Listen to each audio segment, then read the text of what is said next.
The Subcommittee on Water Resources and Environment will come to order. I ask unanimous consent that the chairman be authorized to declare a recess at any time during today's hearing. Without objection, so ordered. I also ask unanimous consent that members not on the subcommittee be permitted to sit with the subcommittee at today's hearing and ask questions. Without objection, so ordered. As a reminder, if members wish to insert a document into the record, please also email it to documentsti@mail.house.gov. I now recognize myself for the purpose of an opening statement for 5 minutes. Well, today's hearing is the first of a series that this subcommittee will hold before drafting a Water Resource Development Act, WATER, for 2026. To kick off the WATER 2026 process, today we have the opportunity to hear from stakeholders from across the nation about the importance of Army Corps Civil Works programs and maintaining a consistent 2-year water schedule. WATER is one of the most important pieces of legislation that we work to draft and pass here at the Transportation and Infrastructure Committee, and we are proud to do so regularly. Every 2 years since 2014, Congress has passed a bipartisan consensus water bill into law, helping communities across this country. I look forward to working once again with my colleagues on both sides of the aisle to continue this important tradition. Water is a critical vehicle to meet the water resources needs in the communities nationwide. Reliable water navigation systems allow for the safe and efficient shipping of cargo that is fueling our economy. Levees protect homes and businesses from flooding. Dams and reservoirs like Lake Lanier in Georgia, where I grew up visiting with my family, also provide flood control for communities, electricity, and opportunities for recreation. WATER 2024 included several important provisions for water needs in the state of Georgia and the country as a whole. Specifically, WATER 2024 authorized a feasibility study for Tybee Island ecosystem restoration and storm damage risk reduction, and modified the feasibility studies for Savannah Harbor and new Savannah Bluff Lock and Dam, updating these prioritizations to effectively and efficiently meet changing needs. In Georgia, 2025 was the busiest year on record for the Port of Savannah, and the Port of Brunswick became America's #1 port for automobiles. A consistent 2-year water process is essential in helping our ports keep up with growing demand and grow our nation's economy. An important part of the water process is the partnership between the federal government and non-federal partners and stakeholders who come together to solve local water resources needs. It's great to see a panel of witnesses today representing diverse interests and geographic areas, but who also are brought together not only by water resources issues, but also by the solutions that waters can provide. I look forward to hearing from each of you today on the importance of water and assisting with flood control, inland water navigation, coastal restoration, beach renourishment, and the ensuring safe movement of goods through maritime transportation. I now recognize Ranking Member Wilson for 5 minutes for an opening statement. Thank you, Mr. Chairman, for holding today's hearing. Through biennial enactment of Water Resources Development Acts, this committee is addressing the water-related needs of our states and local communities. WATERs are a shining example of how Congress can efficiently and effectively meet the bipartisan needs of our communities when we decide it is better to work together than apart. Again, I look forward to continuing my partnership with you, with Chairman Graves, and with Ranking Member Larson to get this done. Mr. Chairman, each of our communities experience unique water resource challenges. We seek to address these challenges through predictable enactment of WATERs, providing the Corps with the tools necessary to address community needs. As stressors or local priorities change over time, this committee has stayed vigilant to ensure that the Corps has the authority and resources necessary to address local needs. The history of Corps bears this out. The Corps' civil works responsibility was initially focused primarily on navigation, developing the coastal and inland harbors necessary for the efficient movement of goods to our young nation.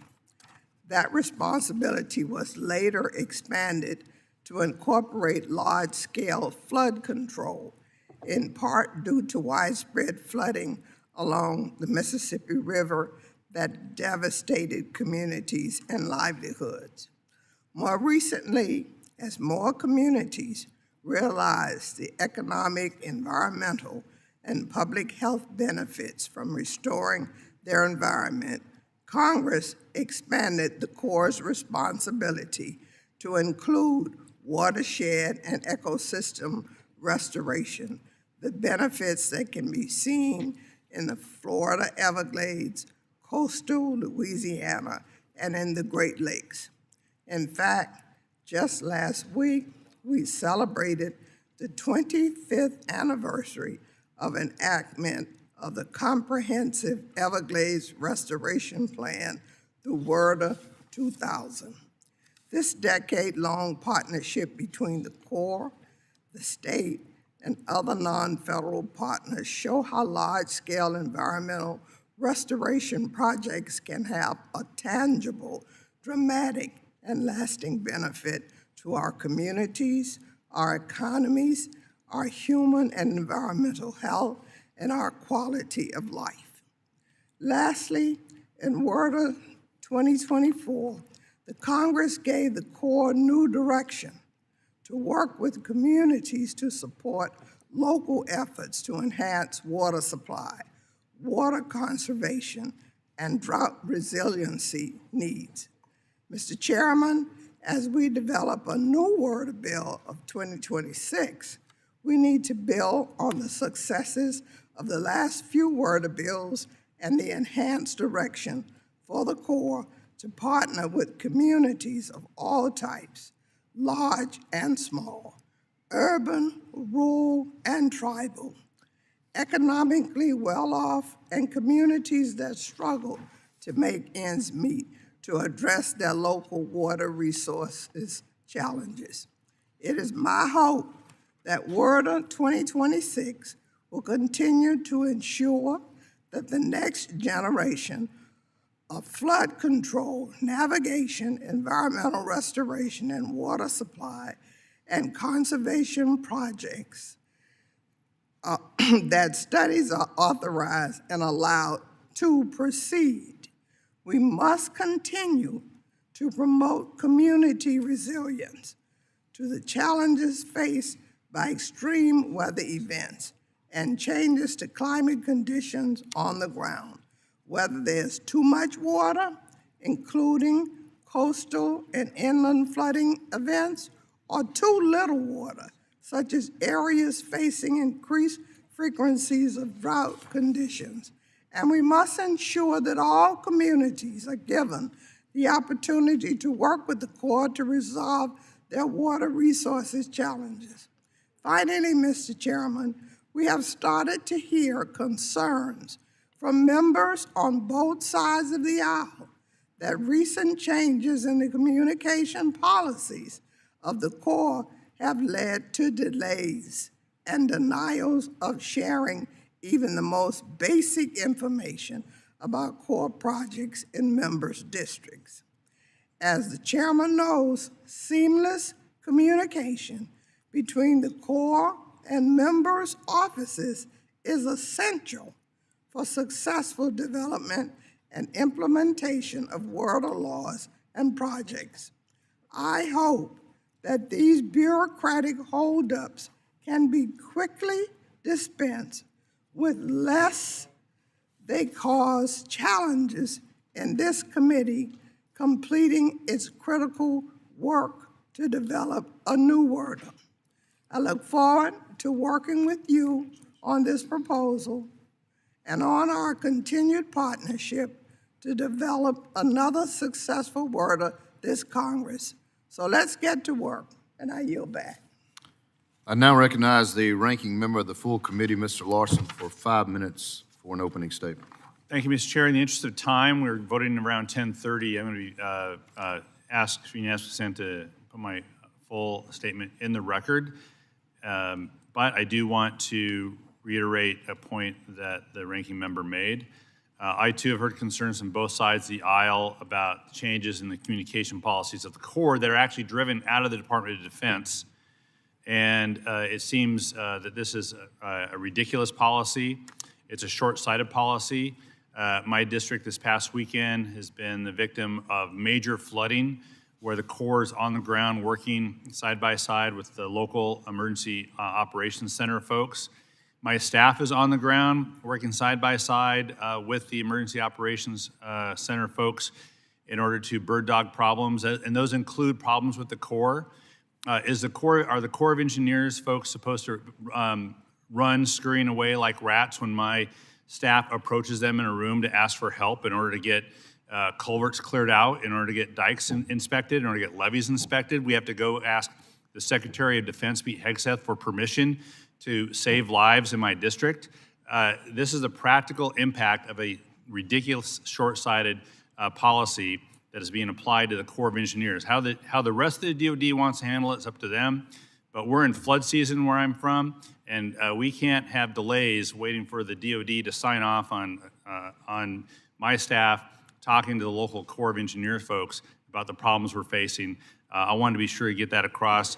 Other than that, I really do look forward to the testimony we're about to hear today, and I'll yield back. Thank you. I think, Mr. Larson, then as to your unanimous consent without objection, so ordered. Yeah. I was trying to remember what I was supposed to say there. I'd like to now welcome our witnesses and thank them for being here today. You probably know, but I'm going to just briefly go over and explain the lighting system. There are 3 lights in front of you. The green means go, yellow means you're running out of time, and when it turns red, please conclude your remarks. I ask unanimous consent that the witnesses' full statements be included in the record. Without objection, so ordered.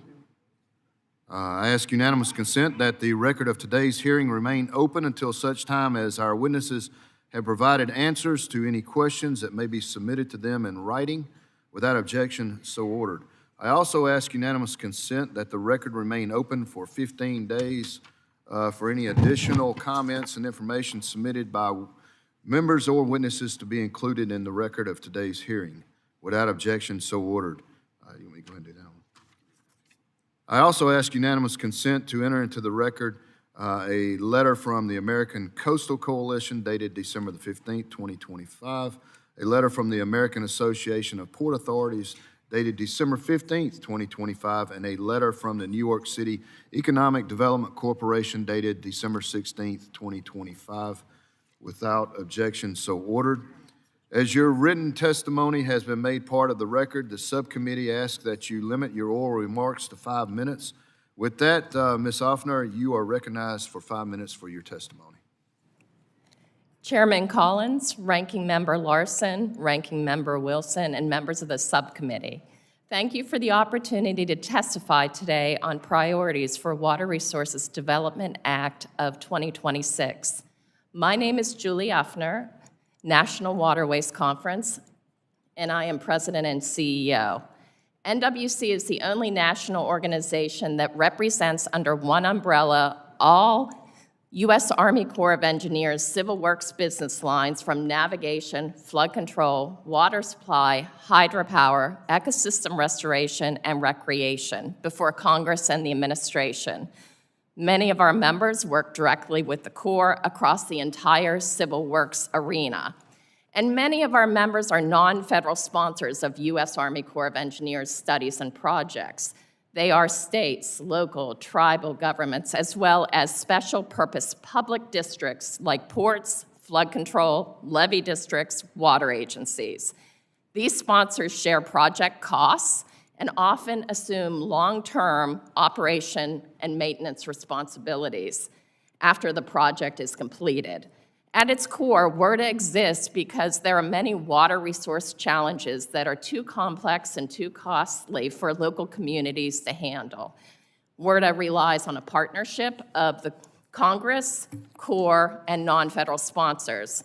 Congress provides projects, sets policy, and appropriates federal funding. The Corps provides technical expertise, conducts studies, develops guidance, and delivers projects.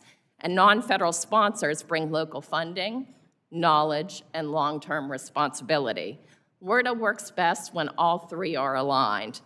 This brings me to the first major theme we are hearing from our members, and that is communication, the importance of clear, consistent communication. Sponsors continue to experience gaps in engagement during feasibility studies, project delivery, and permitting. In our experience, early communication often prevents issues that later become too costly or difficult to resolve. Second, sponsors are concerned about keeping projects on track and within authorized estimates. Extended feasibility timelines, evolving design assumptions, and gaps between authorization and appropriation can compound over time. For example, projects that are authorized may not be funded immediately, or may be funded incrementally over multiple appropriation cycles, during which costs rise even when scope doesn't change. This misalignment creates uncertainty for both the federal and non-federal partners. Finally, non-federal sponsors emphasize the importance of predictability in core reviews and decisions across all policies and programs. How and when determinations are made, including reviews, eligibility, real estate, and internal reviews, directly impact local planning, financial commitments, and the ability to move forward. Greater certainty equals more durable partnerships and better projects. NWC is working through a member-driven process to develop specific recommendations for WRDA 2026. We do recognize that not every challenge requires legislation.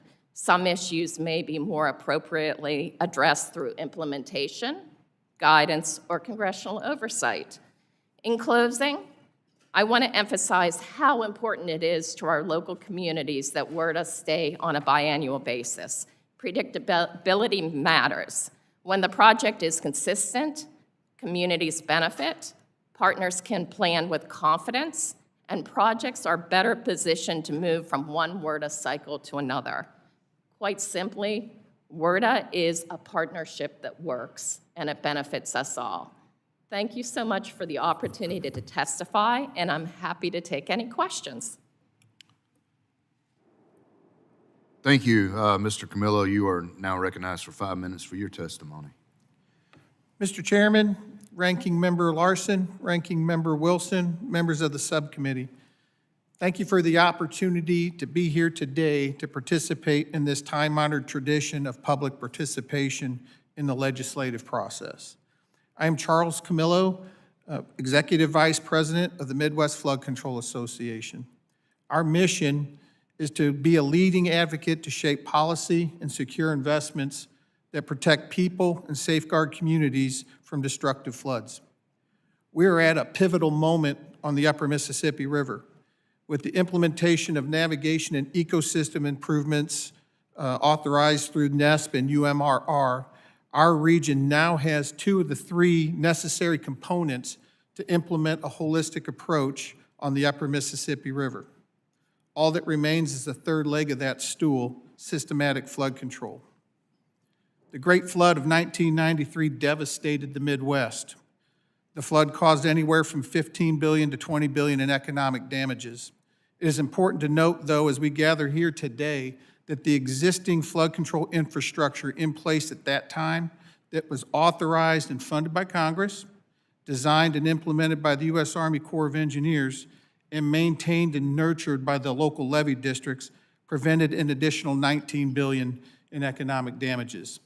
This highlights in a very real way the criticality of undergoing the authorization process that we are participating in today. Flood control advocates came close to realizing the dream of achieving the third leg of the stool when Congress authorized a thorough study through the Upper Mississippi River Comprehensive Plan, authorized by WRDA in 1999.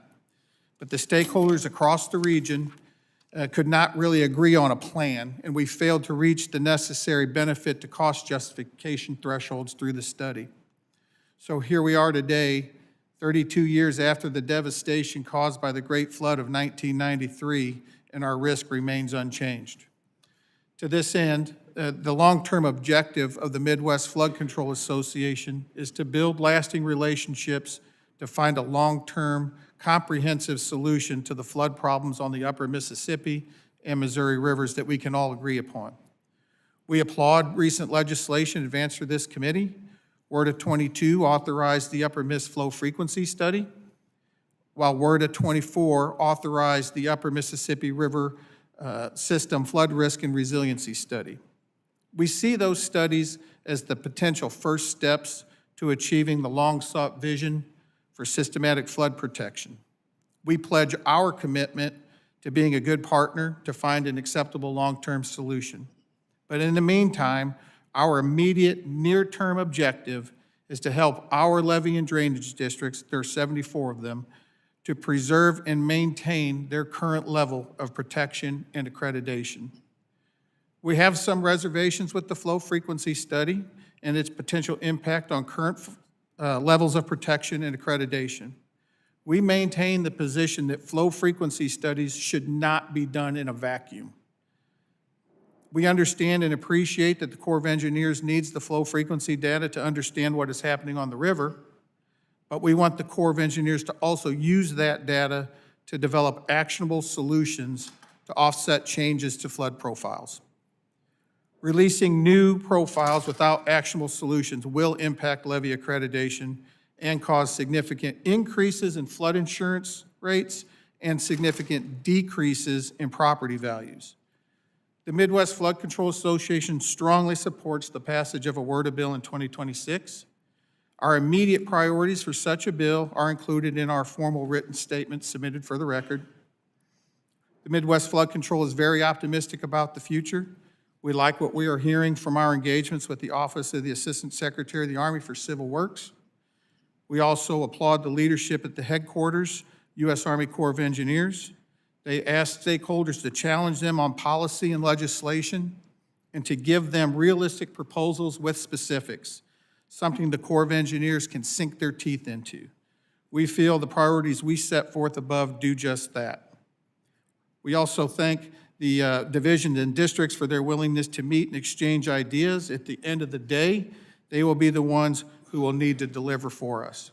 Again, the Midwest Flood Control Association thanks this committee for your dedication to the bipartisan approach and to improving the lives of Americans from across the country, and for giving us this opportunity to present our views today. Thank you. Mr. Jones, you are now recognized for 5 minutes for your testimony. Yeah, well, thank you, Chairman Collins, Ranking Member Larson, good to see you, Ranking Member Wilson, and member of the subcommittee. Thank you for the opportunity to testify today on the importance of WRDA. We appreciate the committee's commitment to enact this important bill into law every 2 years, a regular cadence that keeps projects moving, provides greater certainty to local communities, and ensures that the U.S. Army Corps of Engineers respond effectively to the nation's evolving needs. This legislation helps make our communities safer, increases the resilience of our infrastructure, and strengthens our supply chain and trade routes through strategic investments in America's ports and waterways. My name is Bryan Jones. I'm president of HNTB's Mid-Atlantic Division. HNTB is an employee-owned infrastructure solutions firm that has provided planning, design, and construction management for large-scale public and private projects across the United States for more than 110 years. We are a long-standing partner to the Corps, delivering civil works projects that reduce flood risk, strengthen communities, and support economic resilience. Members of the subcommittee, this work is personal to me. I grew up on a farm in rural South Louisiana, near the confluence of 3 rivers that were essential to my family's livelihood, getting our grain from farm to market every single year. I also witnessed firsthand the consequences of catastrophic system failures, from hurricanes like Katrina and Rita in 2005 to the devastating inland floods of South Louisiana in 2016. These experiences and many others have shaped my conviction that reliable water infrastructure, supported by WRDA's predictable authorization cycle, is essential to the safety, security of our communities, as well as our national competitiveness. Those in this room know all too well that there's no such things as fast enough when it comes to delivering infrastructure improvements. As the Corps and non-federal sponsors growing demands to deliver projects quickly with limited resources, Congress can help by ensuring that they have the flexibility to leverage private sector expertise through a broad range of delivery and financing tools that reflect the scale and the complexity of today's Civil Works program. Integrated design-build contracts, for example, enhance coordination between design and construction on technically complex projects, accelerate delivery, and reduce schedule risk while maintaining cost discipline. Incremental funding approaches also allow large multi-year projects to move forward efficiently within annual appropriations. Public-private partnerships and other collaborative delivery models can further the Corps' capacity, enabling more work to be delivered faster with more effective risk allocation. Broader and more consistent use of these tools represent a prudent evolution of the Civil Works program, supporting timely public benefits, limiting long-term cost growth, and maximizing the return on federal and non-federal investment.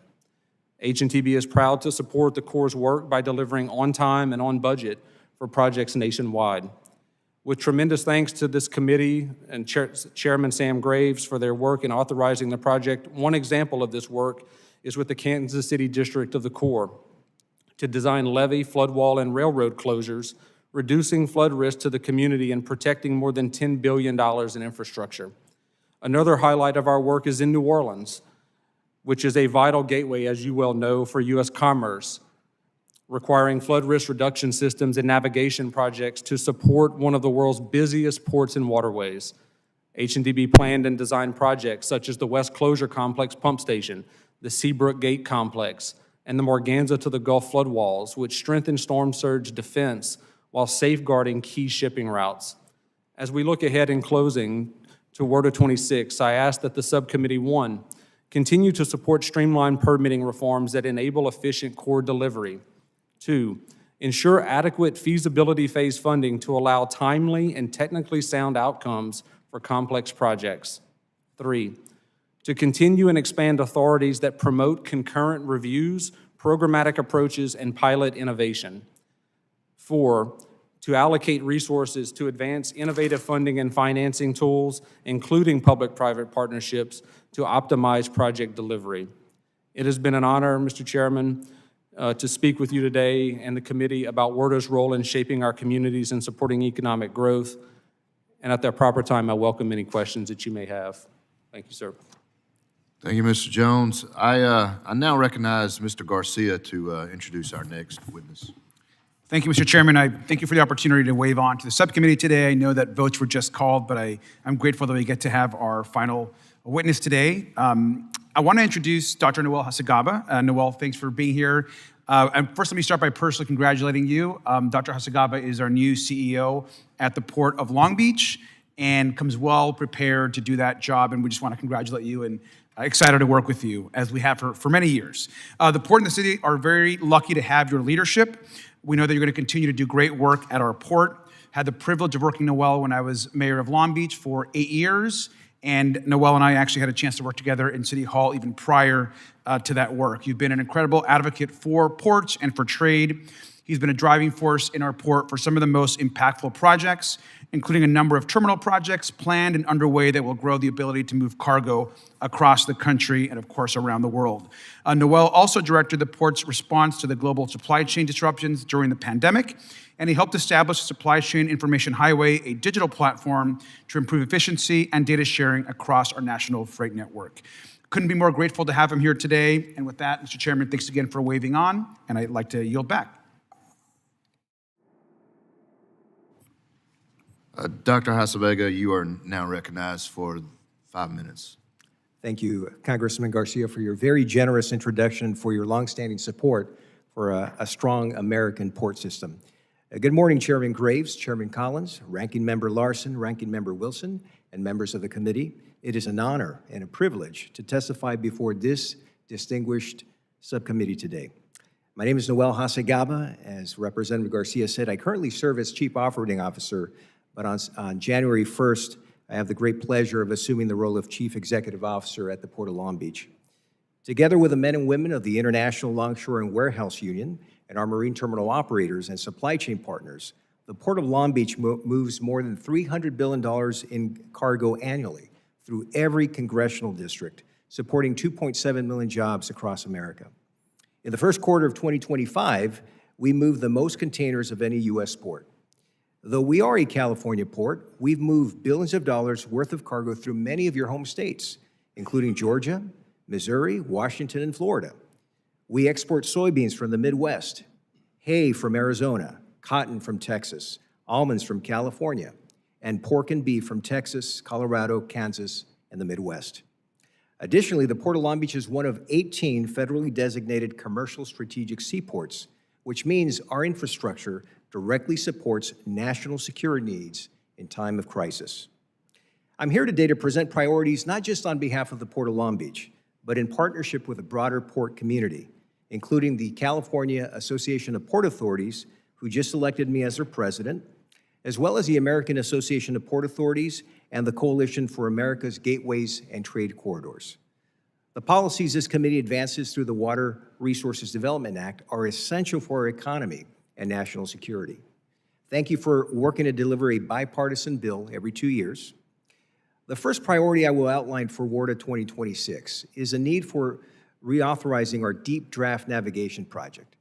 This project will deepen and expand the federal channels at our port to 80 feet, improving safety and enhancing efficiency for vessel operations, particularly larger and heavier ships. Long Beach is the only West Coast port capable of berthing very large crude carriers, which hold more than 1 million barrels of oil each. We bring in over 200 million barrels of oil annually, and this project will enhance energy security by facilitating safer navigation.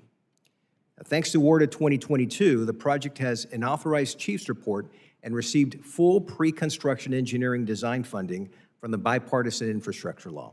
Our request for WARDA 2026 is the approval of a post-authorization change report, or PACR, which we have been diligent working on with our partners at the Corps. Second, I want to thank this committee for its work over the years to ensure Harbor Maintenance Trust Fund dollars are fully allocated for their intended purpose. The Port respectfully requests your continued support to ensure that annual distribution of these funds is not viewed as optional. As both a donor and Energy Transfer Port, we estimate that the Port of Long Beach alone generated $400 million in HMT revenues in 2024. We are asking for equitable funding for donor and energy ports. Funds for in-water expanded uses were authorized in WARDA 2020, but have been received only once by qualifying donor and energy ports in the FY 2024 Army Corps Work Plan. This resulted in $49 million for Long Beach, which we are using for dredging, as well as critical seismic and safety improvements at our wharves and quays. Ports need reliable HMT expanded use funding to complete safety improvements, and we ask for the committee's help in advancing this priority through WARDA. While today's hearing is on WARDA, I also want to thank the committee for your work on the Surface Transportation Reauthorization Bill, as ports need both strong water and landside networks to support critical supply chains. In closing, the Port of Long Beach appreciates the committee's leadership to ensure America's maritime infrastructure remains strong and globally competitive through WARDA. There is no substitute to seeing port operations firsthand, so I personally invite each of you to tour the Port of Long Beach, including those of you who have already done so, as there's always something new to see. And I promise the weather will be perfect. Mr. Chairman, Ranking Member, and members of the committee, thank you again so much for the opportunity to testify, and I would be pleased to answer any questions at the appropriate time. Thank you. The chair's been notified there will be a series of votes occurring on the House floor. The subcommittee shall stand in recess subject to call of the chair.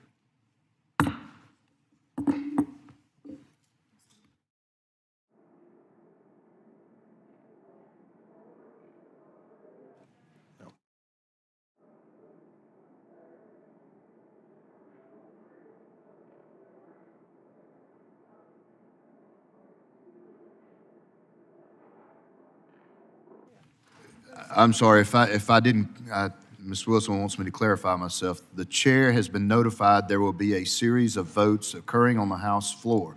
The subcommittee shall stand in recess, subject to call of the chair.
Subcommittee on Water Resources and the Environment will reconvene the previously recessed hearing.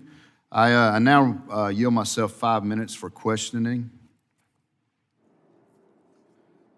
Ms. Ufner, non-federal sponsors are an essential part of the Army Corps of Engineers. I know it's what you were talking about in your opening statement.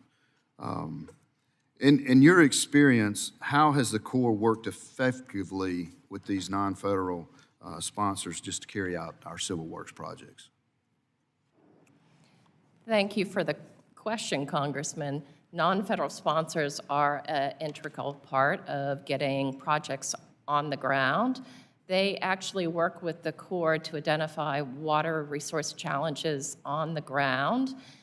And once those challenges are identified, they do enter into a formal agreement with the Corps called a Project Partnership Agreement, which lays out their cost share, as well as their federal requirements and any long-term obligations that they have throughout the process.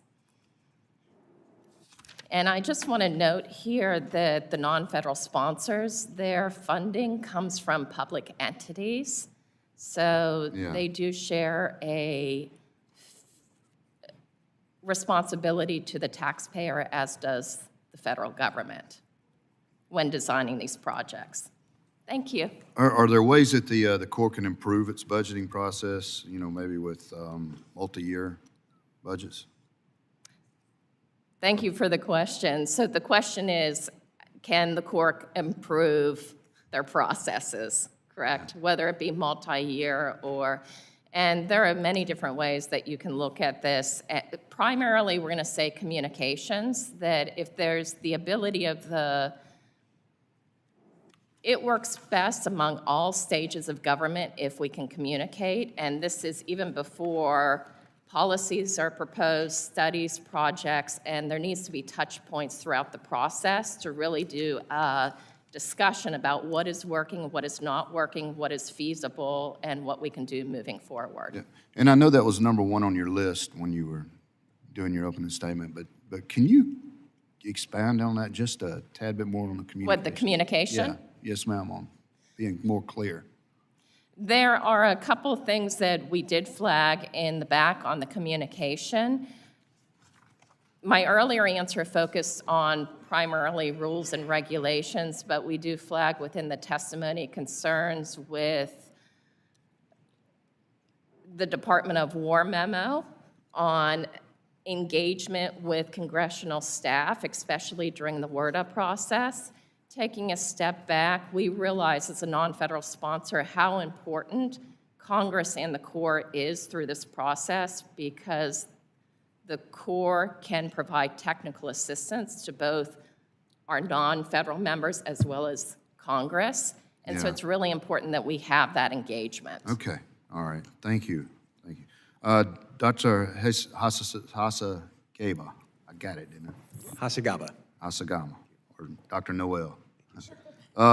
In Georgia, we've seen a serious lack of operations and maintenance dredging work done in our navigability in our ports. Have you seen that at the Port of Long Beach or had similar experiences? We have, Chairman. There's an old saying that what happens in Long Beach eventually, at our port, eventually cascades across the country, and that's how critical our port is to the nation's transportation system. Can you give me any pointers on how we can fix some of that? Well, to take this project that we brought before this committee today and the packer that we're requesting, this deep draft navigation project would enable us to handle larger ships that will handle more energy product. That is not only good for the nation's economy, but it prioritizes and strengthens national security as well. Right, okay. Thank you. I don't really have time to, ask another question, but I'm going to anyway. Mr. Jones, HNTB is recently recognized for its work on public-private partnerships with the Corps. In your experience, how has the P3 approach worked to reduce costs, accelerate schedules, or otherwise improve project outcomes? Yeah, well, thank you, Mr. Chairman. HNTB, as you noted, does have experience with public-private partnerships. We see that across the board that they can significantly, there's opportunities to significantly expand the Corps' capacity compared to the traditional delivery models by utilization of P3s. I think it's worth noting, though, that P3s are not a silver bullet. They're not to be used in every instance. But in working with either the Corps or the non-federal sponsor, understand what the project is, what the goals of the project are, and then consider what alternative delivery opportunities there may be. P3 may, in fact, be the best opportunity to, one, to accelerate the project delivery, get that project online quicker, and leverage private resources that can be brought to bear to accelerate often delayed project schedules. All right, thank you. Thank you. I am definitely out of time, so I yield back.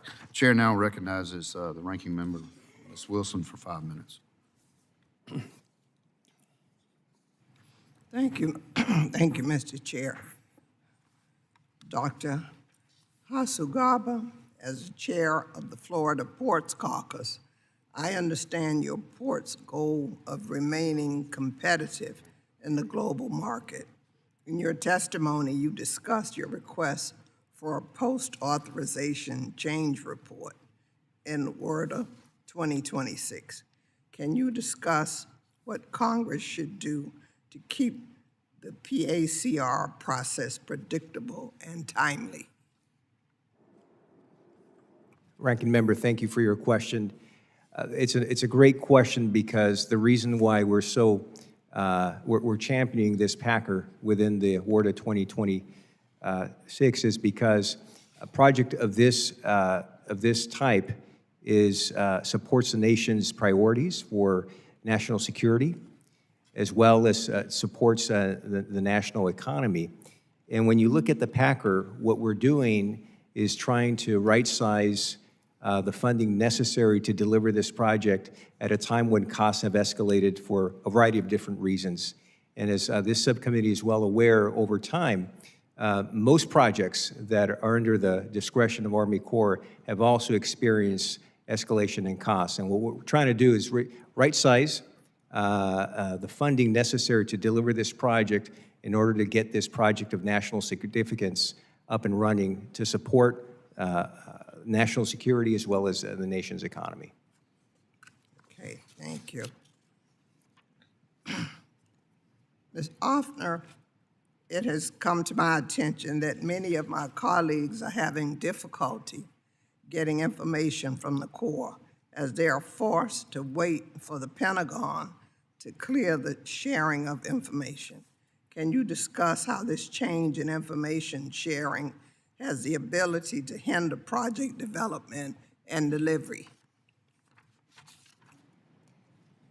Thank you for this question. And to your point about the Department of War memo, we're hearing about challenges both from the congressional and from the non-federal sponsor level. From the congressional, we're definitely hearing some examples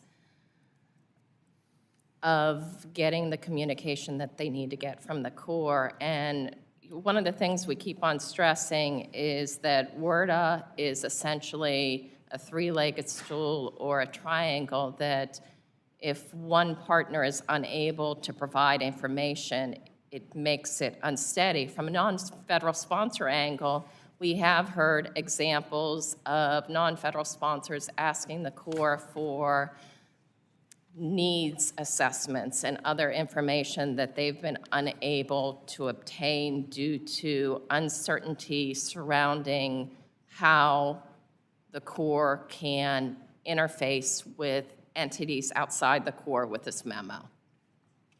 Okay, thank you. Mr. Jones, since becoming a member of Congress, I've been pushing to move WRDA into a regular 2-year cycle. This cycle is important because it delivers certainty and routine as we process our nation's needs. Can you discuss how maintaining a consistent cycle helps the industries, local sponsors, and the federal government? Yeah, well, thank you for the question, Ranking Member. As you alluded to, the two-year cycle of WRDA is critical. I think you heard from all of us this morning the criticality of that two-year cycle.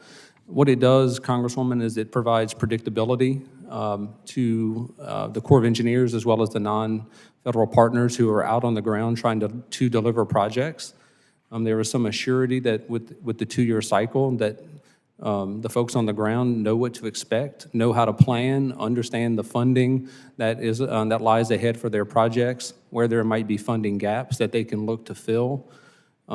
As in any area of business, particularly in private business, of which I'm fortunate to be a part of, understanding the schedule and having predictability is central to everything that we do, and I don't see it to be any different in delivering public infrastructure projects that are delivered through WRDA. Okay, thank you very much.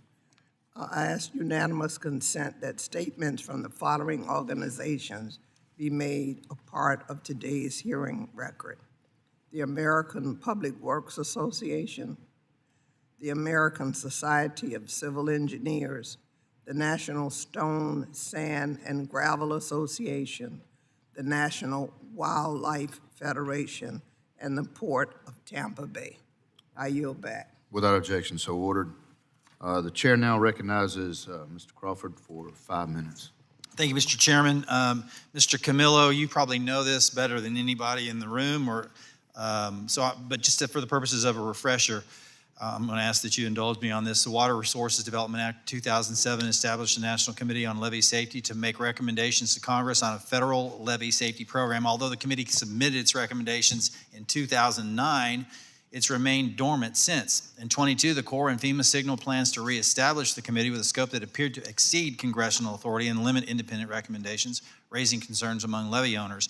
While that effort was withdrawn in 23, the Corps has indicated plans to reestablish the committee. Levee owners report increasing top-down directives and internally developed policies from the Corps with insufficient stakeholder input, even from levee owners with a proven record of meeting federal levee standards. In response to this, during WRDA 24, I submitted a request that would create a levee owners advisory board to restore the collaborative approach to flood protection that many levee owners in my district and the larger Mississippi Valley believe has been ignored by the Corps. That said, can you speak to the impacts that you've heard or observed from your levee owner operators on the failed National Committee on Levee Safety? Thanks for the question, Congressman. Levee operators, they're on the front lines. They're out there on those levees every day. Nobody knows more, nobody knows better how to protect those levees than they do. To protect people, protect property infrastructure, they know it. They know the risks better than anyone because they live behind those levees and they work behind those levees. Anything that gives them more involvement, more oversight is going to be most welcomed by any levee operator anywhere along the Mississippi River. To a levee district, I think they would tell you that levee safety program, PL 8499, other programs are really cutting their legs out from underneath them. That they're imposing mandates, many of them unfunded, that's just literally kicking their legs out from underneath it. The CEOs, the chief engineers of those levee boards are usually hired by elected levee board members, and those levee board members have people they need to answer to as well. Mm-hmm. And so they're imposing those mandates to give them oversight, to give them more voice in shaping policy and management. It would be most welcome. Had the Midwest Flood Control Association been in existence when you received that letter of support, I think a few years ago, it was signed off on by the Mississippi Valley Flood Control Association, the Missouri River Levee and Drainage Districts, and the Association of Louisiana Levee Boards, we would have signed that letter. Is it sufficient to say that overhauling this defunct committee and creating a levee owners advisory board is necessary in re-engaging local owner-operators of federal levee systems to improve flood protection? Sir, I didn't quite catch the question. I said, what do you think it's sufficient to say that overhauling this defunct committee and creating a levee owners advisory board is necessary in re-engaging local owner-operators of federal levee systems to improve flood protection? Yes, Congressman. I think that what you would need there is, I believe the old committee when it was dissolved, even before it was dissolved, did not have, for instance, FACA was waived. There was no accountability, no transparency there. I think that would be warranted for anything going forward. Also, you know this very well, some of the highest rated levees in the nation and my levee districts are continuously improving their levees, as you've indicated in your comments. Along the Mississippi, White, and Arkansas rivers, you find hundreds of structurally sound and professionally managed levees. Despite that, the levee districts within my district are constantly battling FEMA and Corps due to overarching rules and regulations. As the Executive Vice President of the Midwest Flood Control Association, which you represent roughly 75 levee districts yourself, can you speak on the challenges presented by FEMA and the Corps that directly impact your district's ability and the communities they protect? Yes, Congressman. So on the Upper Mississippi, take this flow frequency study, for instance. We don't have the MRT project up there. It's a lot different system. It's all PL 8499, if they're in any program whatsoever. Take a flow frequency study. If you release those results, they're going to do, the Corps needs that data. If they study that data and they release, and it changes the flow frequency, okay, the flood line, the flood profiles, without any solutions. So there is a potential solution out there that is being studied now. The last time we studied something for the Upper Mississippi was 1999. It resulted in a plan that was sent to Congress in 2008, but it didn't recommend a plan. It studied a host of alternatives, but it didn't make any recommendation, yet the new flood profile was out there. So now we're getting ready to release another flood profile. We are very happy. We've talked with the Corps. They've convinced us. We are assured that they're using the right science to develop this flow frequency study. Unlike the MRT project, if you have a flood profile change in the MRT, you automatically can just raise your levees. I'm simplifying things, but you don't need additional authorization.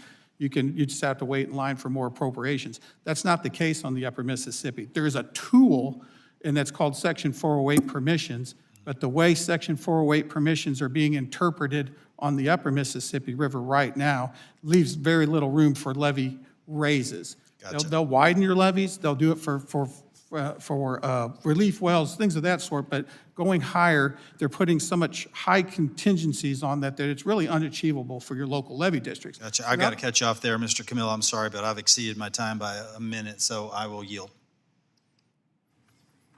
The chair now recognizes Ms. Friedman for 5 minutes.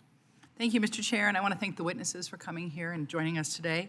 The projects and studies authorized by WRDA help with waterways, navigable channels, water quality, et cetera. And in my district, probably the most important one of these is the LA River.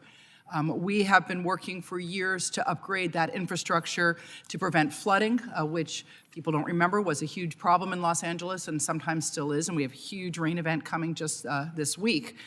We are also making that river accessible to the public and building parks and bikeways along it. In fact, just a couple months ago, I brought Ranking Member Larson, and he was really shocked to see the number of people that were using that recreation in a dense park-poor area on a weekday afternoon. So I look forward to continuing to see that resource revitalized for my community. I want to come back to that, but first I want to turn to a key priority for the ports of Los Angeles. Having funded the Harbor Maintenance Trust Fund with revenues from the Harbor Maintenance Tax, which is the HMT. In fact, donor ports like Long Beach account for 50% of all HMT revenue, yet historically they've received less than 2% of HMT revenue in return. So they're donor ports and they're not getting that revenue back. So in 2020, Congress enacted Section 102 of WRDA 2020, which provided 12% of annual HMTF revenue for expanded uses at donor and energy ports.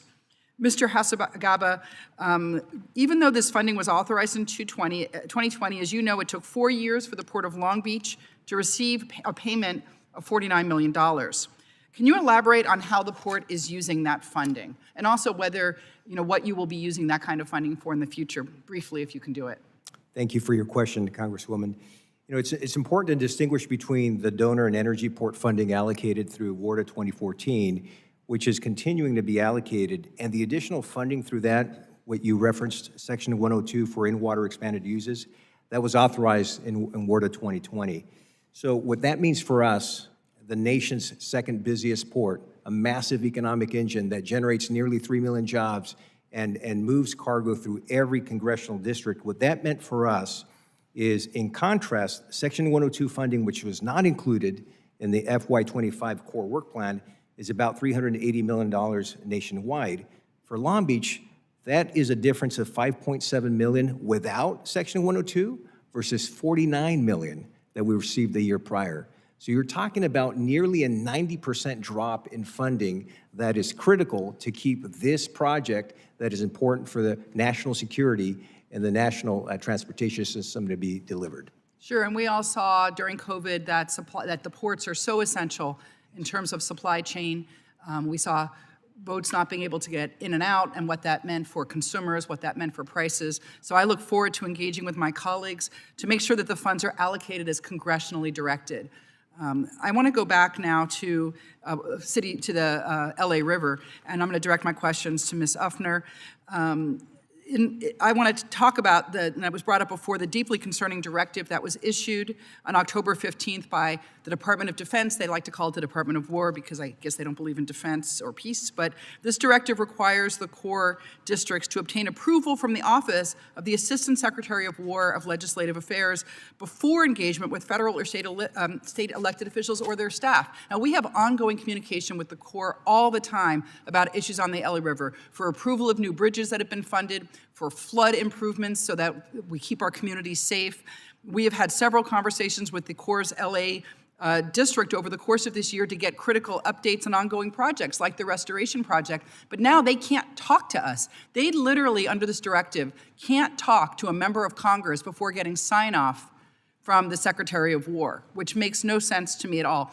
I want to know from you how you think that this new bureaucracy and bloat is going to impact costs, how it's going to impact the ability to protect people from flooding, to get these funded projects done at a time when tariffs are already driving the cost up increasingly every single week. What kind of effect is this going to have? Thank you for your question, Congresswoman. This could potentially have an impact definitely on the WRDA process, let alone with everyday conversations with the Corps.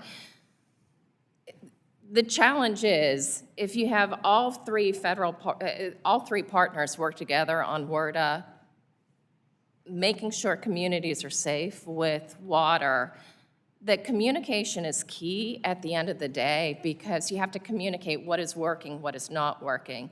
The Corps has to have the ability to go to Congress and say, hey, here are some of the water problems here are some of the water problems within the communities, and here are some of the non-federal sponsors that have come to me. The non-federal sponsors need to go to the Corps and say, hey, I'm having this problem. Could you help us design something where I can take to Congress? And if that leg is taken out of the equation, it may impact the future WRDA cycle. Thank you. Well, I'm extremely concerned about the impact of this on life and safety, so I want to thank you so much for being here, and I yield back.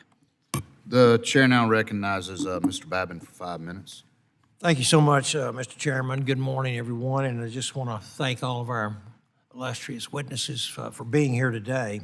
I represent Texas 36th District, which includes numerous U.S. Army Corps of Engineer projects, such as the Houston Ship Channel, the Ike Dike, Sabine Neches Waterways, Cedar Bayou, the Anahuac Channel, and many, many others.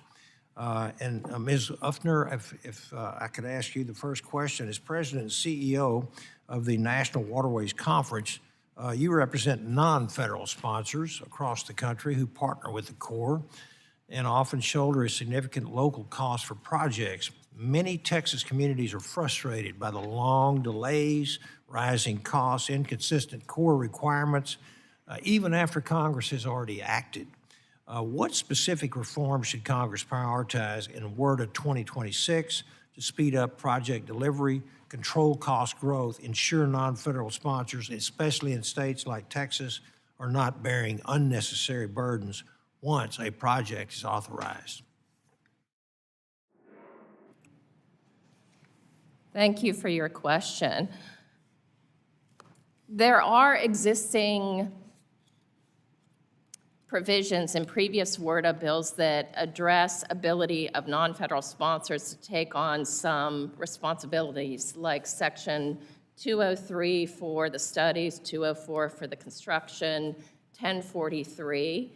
In reality, these on the ground have not been working as intended because of the number of requirements that are being put on non-federal sponsors by the Corps.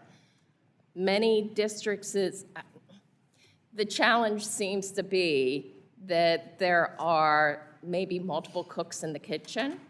And so if there's a way to give more authority or give non-federal sponsors the ability to take on more responsibility, because at the end of the day, we want to get these projects to the finish line. Okay. And creating a win-win. Yes, ma'am. And real quick, if you don't mind, how important is it that WRDA 2026 focus not just on new authorizations, but on ensuring Corps fully and consistently implements reforms that Congress has already enacted? How important is that? I apologize, I missed part of that question.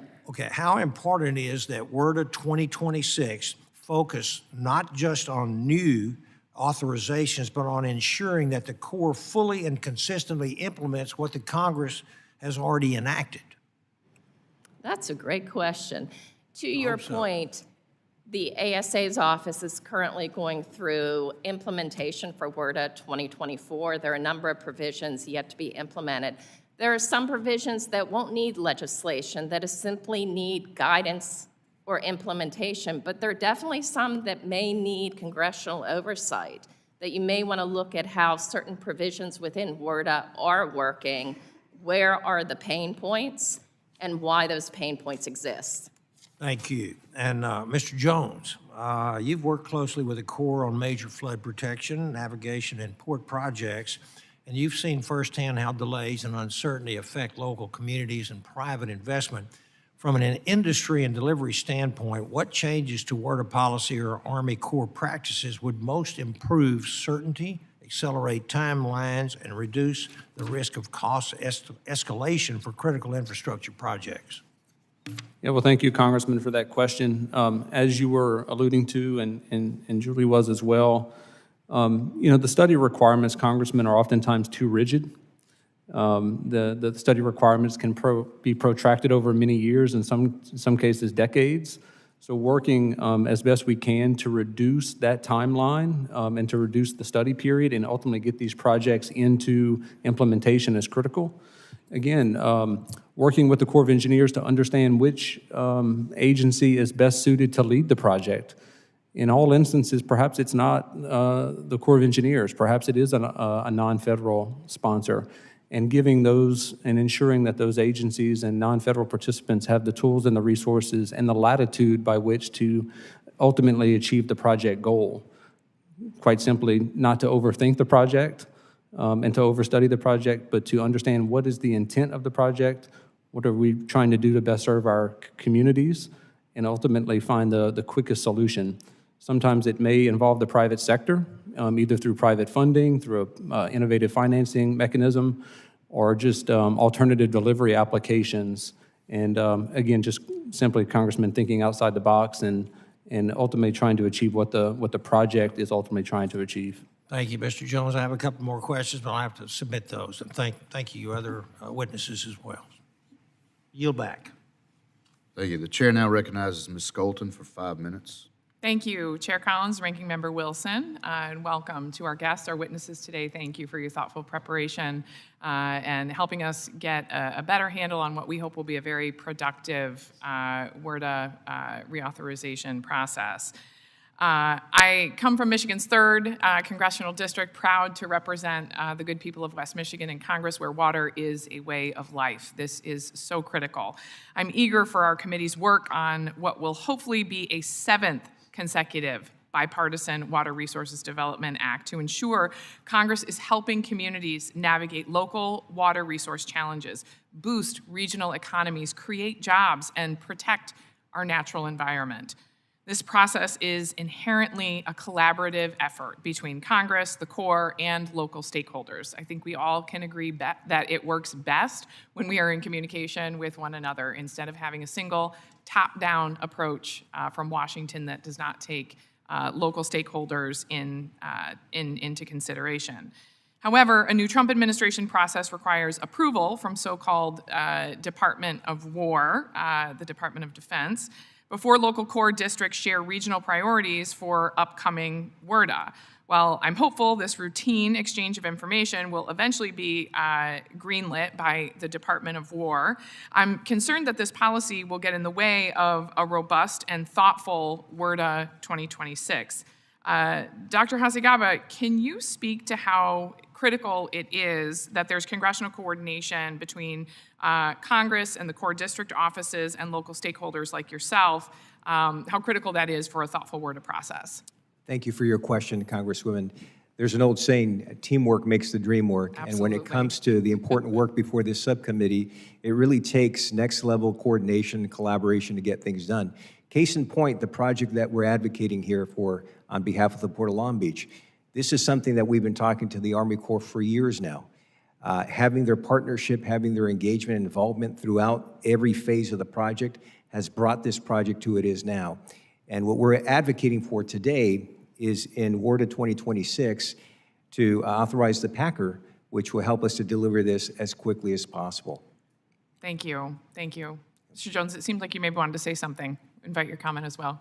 Well, I was just going to piggyback off of what he said. Again, the old sayings, all politics is local. Yep. Right? As we all know in this room, local knowledge of projects, boots on the ground, as was talked about with levee authorities.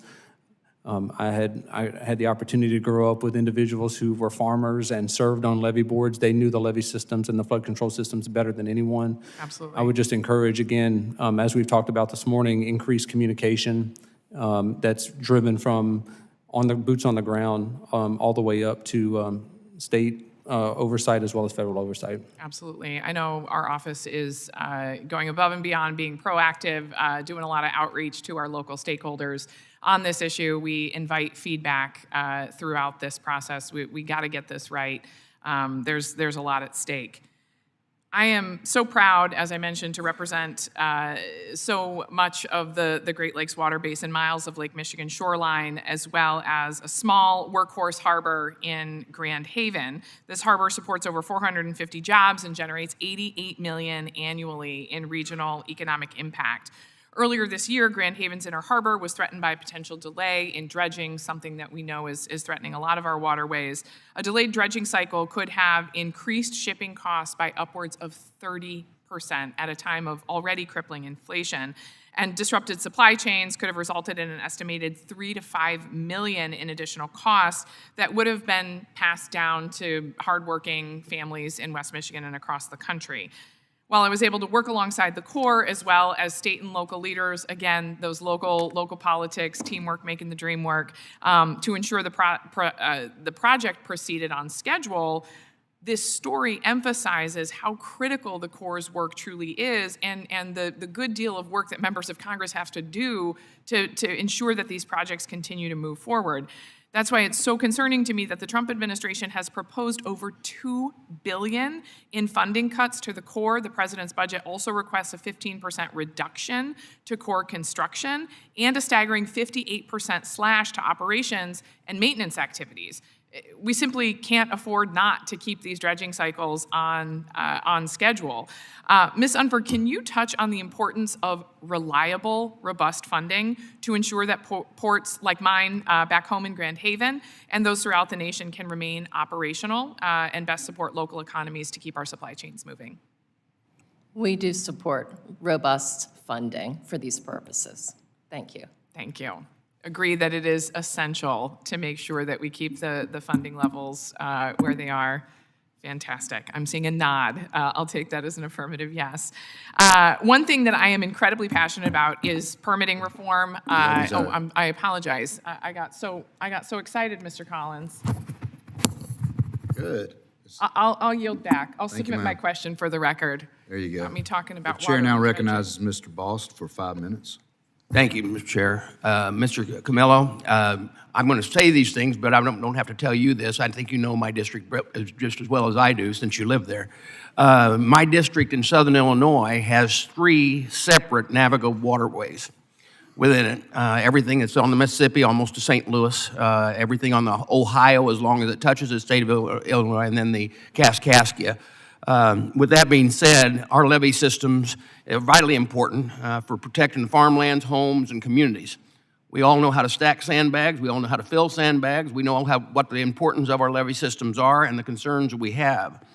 And while I appreciate the work of the Corps and what it does help ensure the waterways are safe and functioning, I have heard a lot of concerns from constituents about the potential impact that the flow frequency study could have on flood insurance and levee certification for levee districts on the river. Do you share those concerns, and can you provide an example of impacts that could be affected if the profile changes?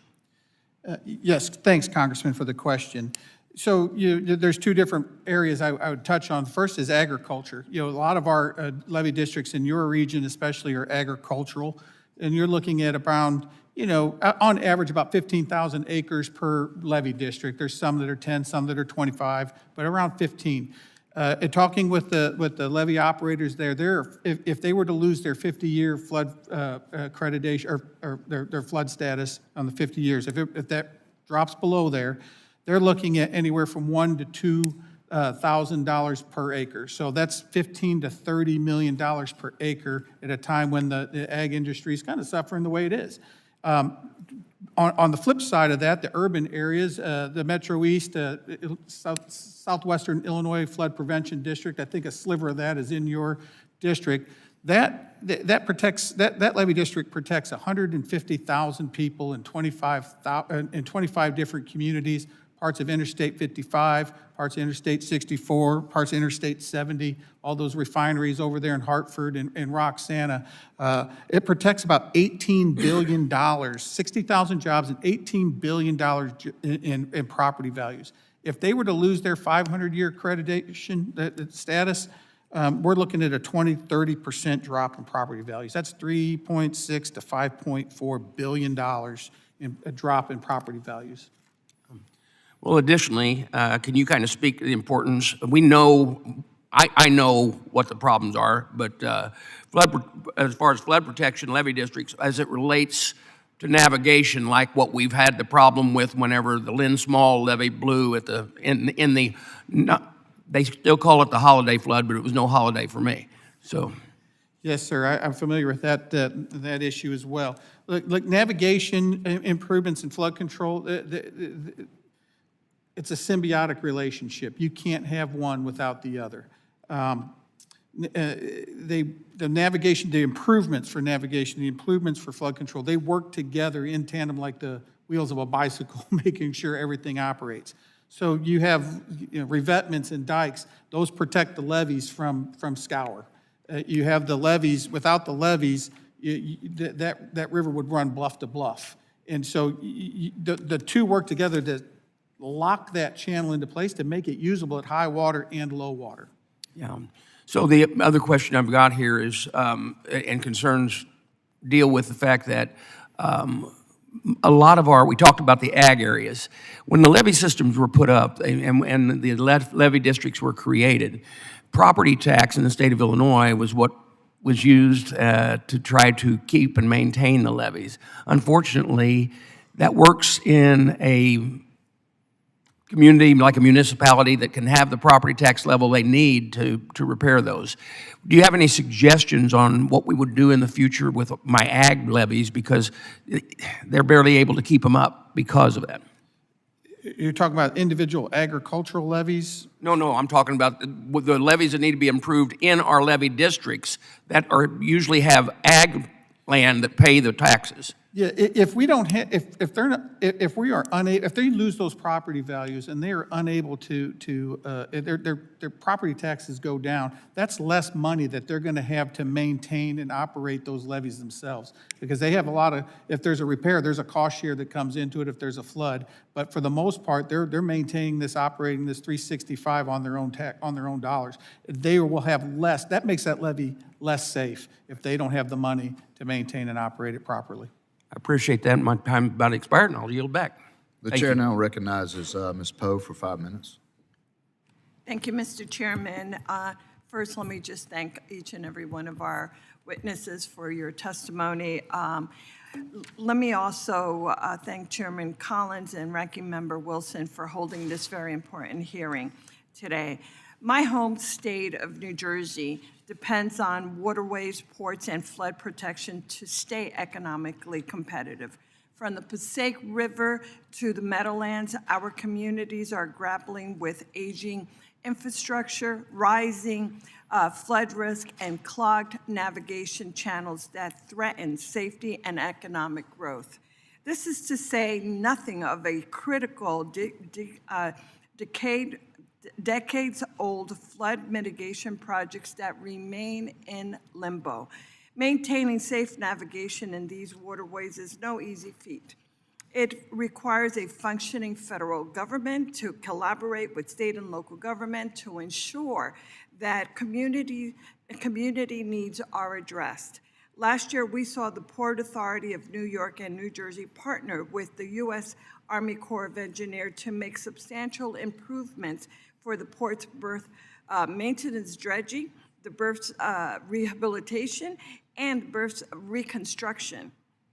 If we are to build on this success, then a fresh bipartisan must continue to equip communities with the tools to deliver the long-term solutions for modern, resilient ports, waterways, and flooding infrastructure.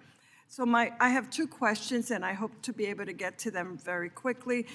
First question, Mr. Hacegaba, I'm sorry, as CEO, as COO of one of the largest, busiest port in the nation, you have firsthand experience managing large-scale navigation infrastructure. As a representative of New Jersey, home to the New York, New Jersey Port Authority, I am particularly interested in how federal cost-sharing requirement affects port planning. Under the 1986, non-federal sponsors of navigation channels improvement must repay an additional 10% of the total project costs at the end of the construction to cover the U.S. Army Corps' administrative expenses. My question to you is, how does the requirement to repay affect your ability to plan, finance, and budget for harbor deepening projects? Congresswoman, thank you very much for your question and your interest in ports. I like to say that before the pandemic, ports were invisible, and all of a sudden they were thrust into the spotlight, and all of a sudden they're famous, right? And I think it's fair to say that investments in ports like ours and the one that you represent, New York, New Jersey, are investments in the nation's economy, the nation's transportation system.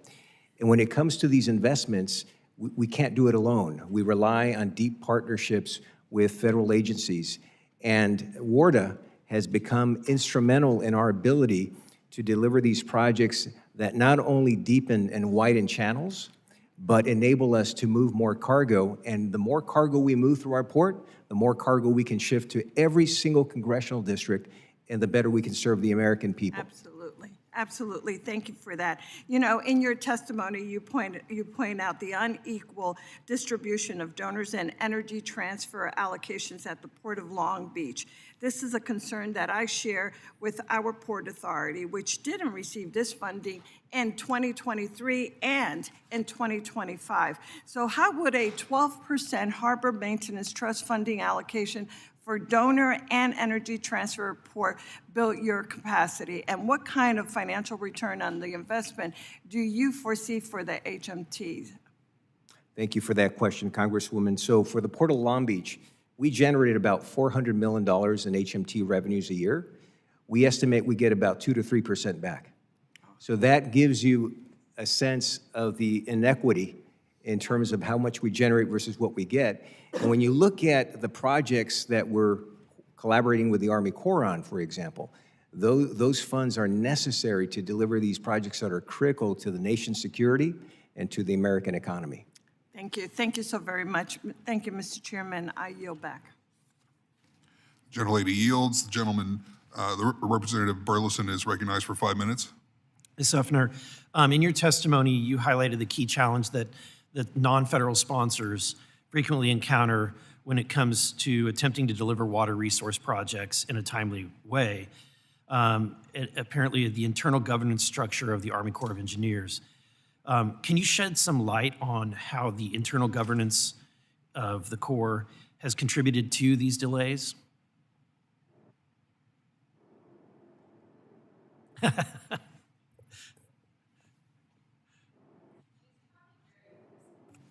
It's probably very similar to Congress when you have committees, subcommittees, and, oh, this is a new one, subcommittees with the districts, the committees with the divisions, and of course Congress with headquarters.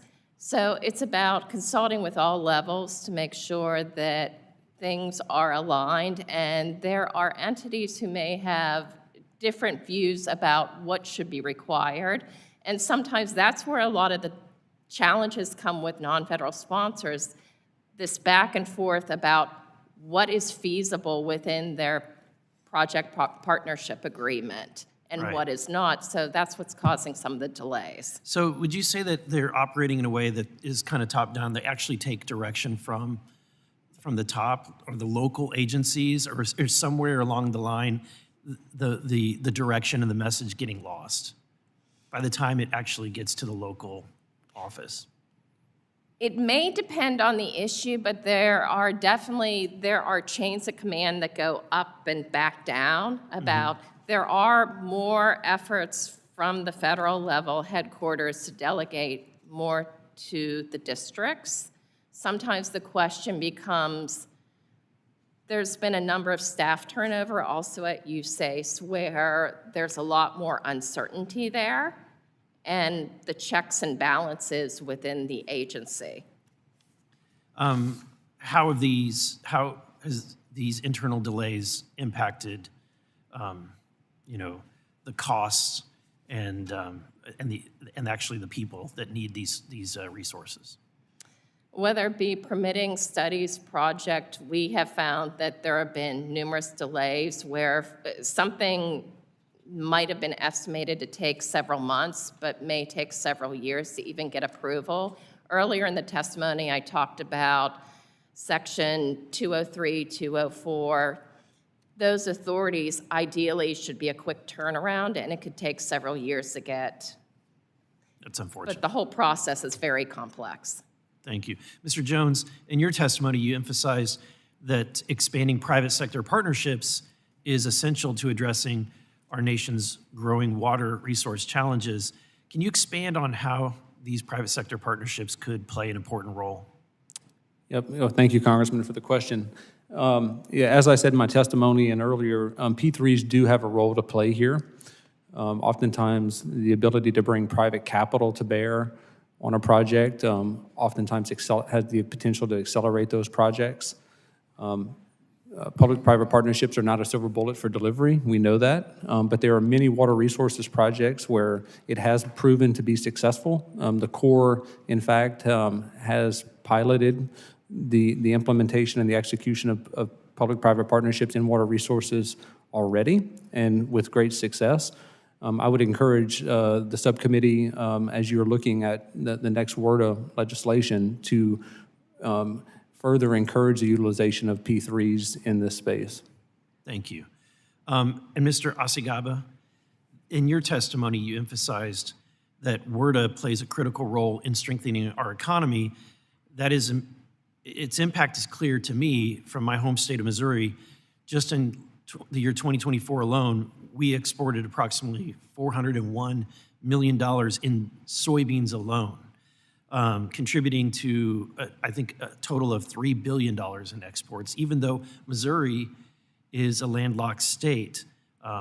We have tremendous rivers. Can you elaborate on how important WRDA is in maintaining our strong U.S. supply chain and the economies, even for states like Missouri? Thank you for that question, Congressman. Critically important. By deepening and widening our channels, we can handle more of your soybeans, export those to global markets, and that strengthens jobs and Missouri's economy. It strengthens the nation's economy. Thank you. Appreciate your testimony. I yield back. Gentleman yields. Chair recognizes Ms. Norton for 5 minutes. Thank you. Dr. Hacegaba, your testimony highlighted how the Water Resources Development Act plays a critical role in strengthening national security. I agree with you. The Potomac River is the only source of drinking water for the nation's capital. The Army Corps of Engineers produces the drinking water for the nation's capital, which has only one day of backup water supply. If the river becomes unusable for drinking water, which could happen at any time, whether through man-made or mutual events, national security, the operations of the federal government, DC residents, and the National Capital Region's economy would be at risk. What are the risks to national security with the nation's capital having only one source of drinking water and only one day of backup water supply? Congresswoman, thank you very much for your question. The Port of Long Beach is one of 18 federally designated commercial strategic seaports. This is one of the fundamental reasons why what happens in our port affects the nation's security. But I can also tell you that WRDA is instrumental in helping ports like ours, especially donor ports, energy transfer ports, deepen and widen channels to accommodate more cargo, and those cargo flows feed into the nation's economy. And this is why it's critically important that we continue to invest in ports like ours in order to continue strengthening the nation's security. Thank you. Ms. Almore, in your testimony, you discussed the benefits of flood risk reduction and stream restoration projects and the importance of maintaining steady progress for these projects once authorized. With the increase in extreme weather events, including heavy rains due to climate change, how important is it that Congress provide full funding projects?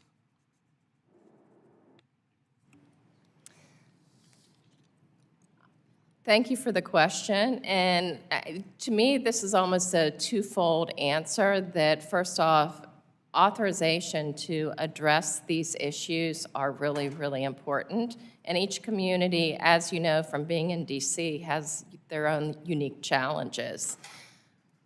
And appropriations is very important when we talk about water projects, at least from our non-federal sponsors' standpoint. We're often seeing a disconnect between authorization and appropriations because the amount of funds that are available.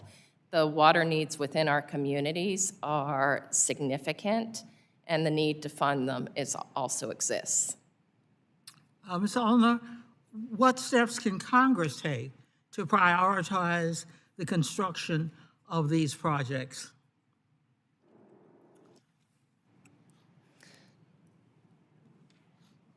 For within the local communities, correct, Congresswoman? On what Congress should do to... Probably Congress really should consider looking at provisions that they have passed in previous WRDA bills to assess what is working to address the needs within local communities. And if something is not working, really dig into the reasons why to determine how we can move forward. Because at the end of the day, all of our communities just want to be safe and have a reliable supply of drinking water. Thank you. I yield back. Thank you. The gentlelady yields. The chair recognizes Representative Mast for 5 minutes. Thank you, Chairman. I appreciate that greatly. I want to thank you all for your testimony today. A little bit of it I caught in person, a little bit of it I caught on the screen, but I appreciate all the testimony. I have some questions for you, Ms. Ufner, and the rest of the panel in part, but we'll see.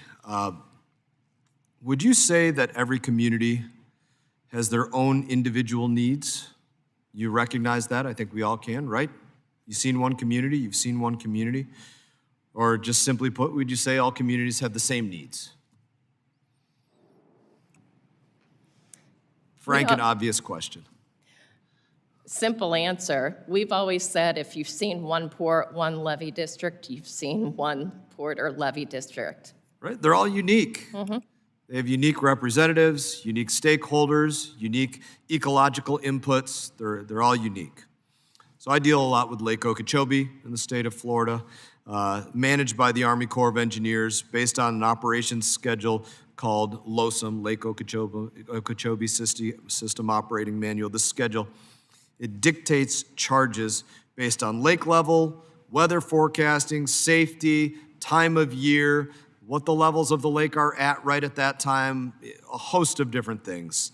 And in certain circumstances, the Army Corps of Engineers will open gates, send water through the St. Lucie River and the Caloosahatchee Canal, these are two separate sides of this lake, into estuaries which are described as beneficial by the Army Corps of Engineers.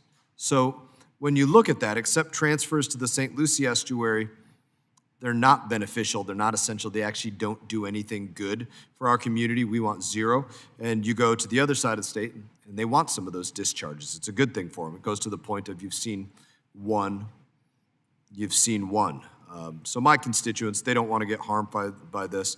Currently, folks on the west, they're begging for water transfers because they don't have enough water. Like I said, my community is saying, don't give us any water. None of it is beneficial to us. So do you think the Corps should listen to local people and include their feedback to determine what is beneficial, impactful, or harmful when it comes to water quality and environmental protections? Communication is really key, and if the Corps is partnering with local communities, that's when the listening and the coordinating becomes really important, and we can take the top-up or the top-down approach to this. And it's always been NWC's perspective that the local communities understand their local needs the best, and that's what communications need to occur. Yeah, fair enough. Doctor, how you doing today? Very well, Congressman. Thank you. Good. Glad to hear it. Are there divers operating in the Port of Long Beach at any given time inspecting things such as vessel hulls and divers operating there, inspecting hulls, moorings, things like that? The short answer is yes, Congressman. There are divers, yes. Seems obvious, right? Yeah. If these inspections couldn't be undertaken because the divers couldn't see their hand in front of their face due to water quality, I know a lot of different water bodies, different water qualities, would the port have to shut down? Well, anything that gets in the way of commerce or anything that gets in the way of life, human safety, would be a cause for concern, and we would evaluate in coordination with the U.S. Coast Guard. There you go. I think you pointed to it well, right? Anything that's a cause for safety is something that we need to be looking at. I deal with it in my community again. We're supposed to have Bahama blue water in our area. We get nasty discharges out of this lake that end up making it look like guacamole, and I mean that literally. Sometimes it's so thick that birds can walk on top of it. Fish get suspended in it because of what they discharge unnecessarily into my community. I thank you all again for your testimony today. I wish you all the best. Thank you. Thank you. The gentleman yields back. Chair recognizes the gentlelady from the great state of Ohio, Ms. Sykes, for 5 minutes. Thank you very much, and looking forward to discussing some of the local projects that we have in my community in Ohio's 13th Congressional District. And thank you, one, for your patience and your time today, to all of our witnesses. So as I said, I'm from Ohio's 13th District in Northeast Ohio, and we have areas like Peninsula, Boston Township, Boston Heights, and the residential areas neighboring the Cauga Valley National Park. These areas are expanding, which is fantastic because it's the best place on earth, of course. But this level of expansion does require smaller communities to modernize their water systems to provide accessible and affordable water and sewer services to their residents. And it helps to incentivize businesses to move into and invest in the communities. But we know how hard it is for a municipality, especially small ones, to acquire their own water treatment facilities. And I often tell a story about a local mayor when I was first elected, and I asked him, what can I do to help? And he looked at me, he said, I don't know, because no one's ever asked me that question.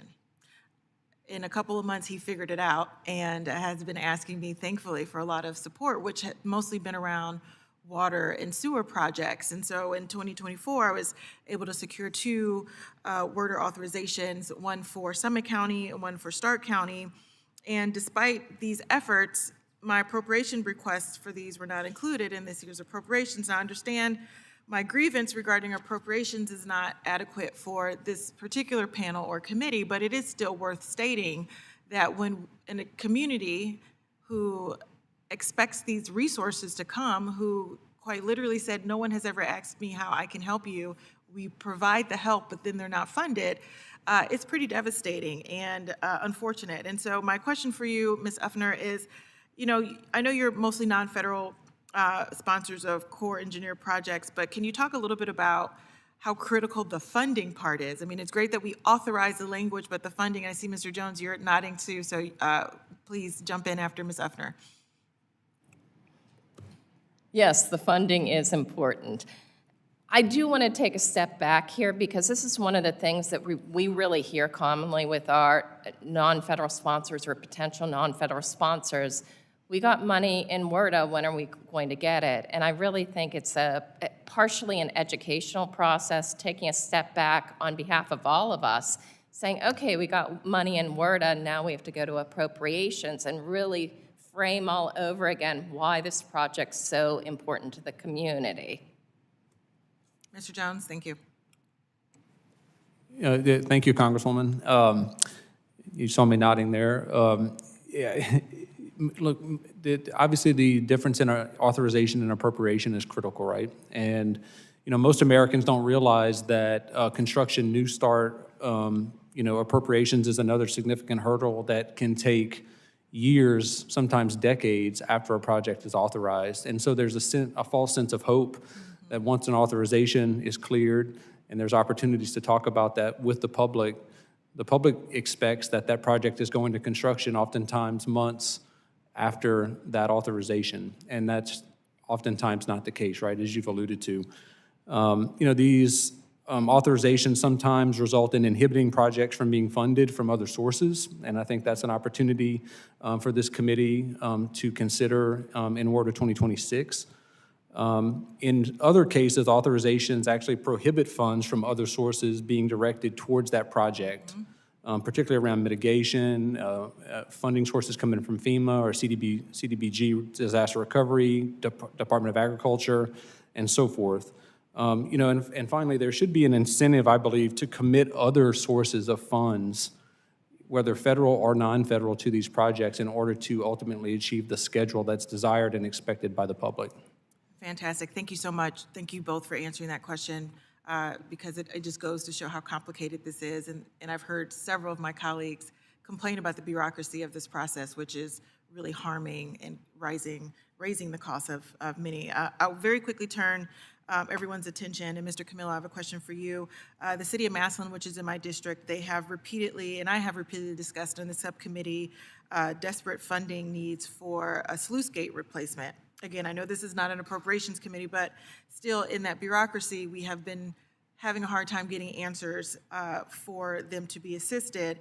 And quite literally, I'm not willing to stand by and wait for a disaster. So Mr. Camillo, you have a lot of experience with these types of infrastructure, this type of infrastructure. What are your insights as to what my community could experience in the event that this is not taken care of? The appropriations process is always a challenge because of prioritization, and there's only so much funding to go around. We recommend a lot of times for our local levy districts to see what's available through the states. For fixing gates, the local state FEMA is sometimes of assistance to those. There's other programs within the state that we have them reach out and try until the federal process comes through. Thank you for extending me a little extra time. I yield back. The gentlelady yields. The chair recognizes Representative Westerman for 5 minutes. Thank you, Chairman, and thank you to all the witnesses for being here today. I have a great respect for this process, having served as a ranking member on this subcommittee and working through a WRDA bill a few years ago. So this is exciting because it's usually something we can come together and agree on. Ms. Ufner, as you mentioned in your testimony, Congress is best able to deliver effective, timely, and locally driven WRDA reauthorizations when federal and non-federal partners collaborate and engage in conversations, hopefully like the one that we're having here today. As you may be aware, in 2024, the U.S. Army Corps of Engineers recreation sites welcomed approximately 260 million visitors nationwide, including millions across Arkansas. I chair the Natural Resources Committee. I think those numbers dwarf the number of visitors to our national parks even. Corps-managed lakes and parks, such as those surrounding Lakes Ouachita, DeGray, and Greeson, are cornerstones of our tourism economy and our outdoor heritage. These sites are not only vital to local economies, they also provide safe, affordable access to public lands for fishing, boating, and camping. However, many of these areas are facing aging infrastructure and significant deferred maintenance. Additionally, fees collected on site are not always reinvested in the locations where they are generated. And as we look forward or toward the 2026 WRDA bill, what opportunities do you see to prioritize the maintenance and modernization of recreation facilities in naturally rich states like Arkansas and across the country? Thank you, Congressman, for your support and your question. Aging infrastructure is a huge issue across the board, not only for recreation, but for ports, flood control, water districts. And it's just an ongoing issue that is a very complex situation because in some cases you have federal regulations that also may impact the aging infrastructure as well as how to obtain funding for it. So it's about identifying those two parts, permits sometimes and funding issues. And to Mr. Camillo's point that there's a priority of deciding what's going to be funded. So it's about identifying the challenges that are out there and directly going after them. You mentioned permits, and I can't let that pass without talking about the need for permitting reform. Could permitting reform help stretch our recreation infrastructure dollars further? The question was, does permitting reform help stretch the... Could permitting reform help stretch our recreation infrastructure dollars further on core facilities? Or maybe another way to answer that, does it take a long time to get a permit and add cost to the project? Well, you must have heard my thought pattern behind this. If it does take a long time to get a permit and there are a multitude of requirements, when you're talking about non-federal sponsors, they have a limited amount of money to deal with because they're also funded by the communities that they serve. So the longer the permit process goes, the more requirements, the more that they may have to hire consultants to do this. So anything that helps them streamline to get to a project off the ground is helpful. I'm just thinking back when I first came to Congress, Lake Ouachita is one of my favorite places to recreate. It's where I grew up, and there was a local organization that volunteered to do maintenance, to pick up trash, and all they wanted to do was make things better, and they were told they had to cease and desist. They couldn't do that because the regulations wouldn't allow them to help make the place better. We did get a little bit of relief on that, but it's still a problem. That's something I think we need to address here in Congress. I could spend the whole time talking about recreation and permitting, but also I have a lot of major waterways in my district, including the Arkansas, the Red River, and the Ouachita River. Many of the levee districts along these rivers face challenges in maintaining their levees in accordance with the Corps' system of guidelines. So we have these levees run through very rural areas, and we have limited resources to be able to keep the levees up in the condition that they need to be in, which creates a safety issue. And then we'll have a big flood and the levee washes out and everybody's standing around trying to figure out who's going to fix the levee. The local levee district probably is responsible for it, but the local levee district has no funding to fix it.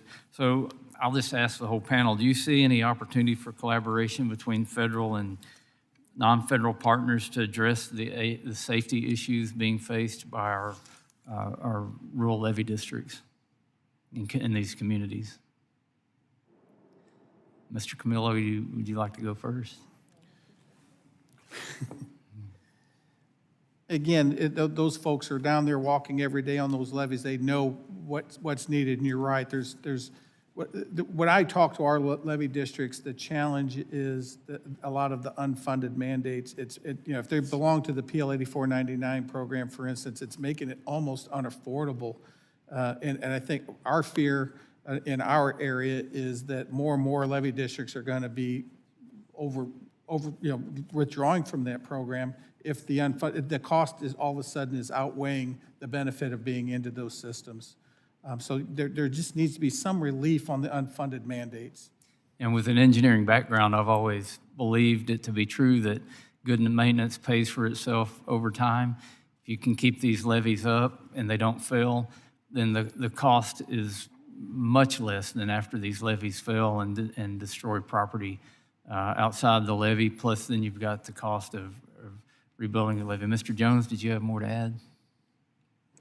Thank you, Congressman. Prior to you walking in, I commented that I grew up in a rural area on the banks of the Mississippi River and the Atchafalaya River, so I understand these rural levee systems very well.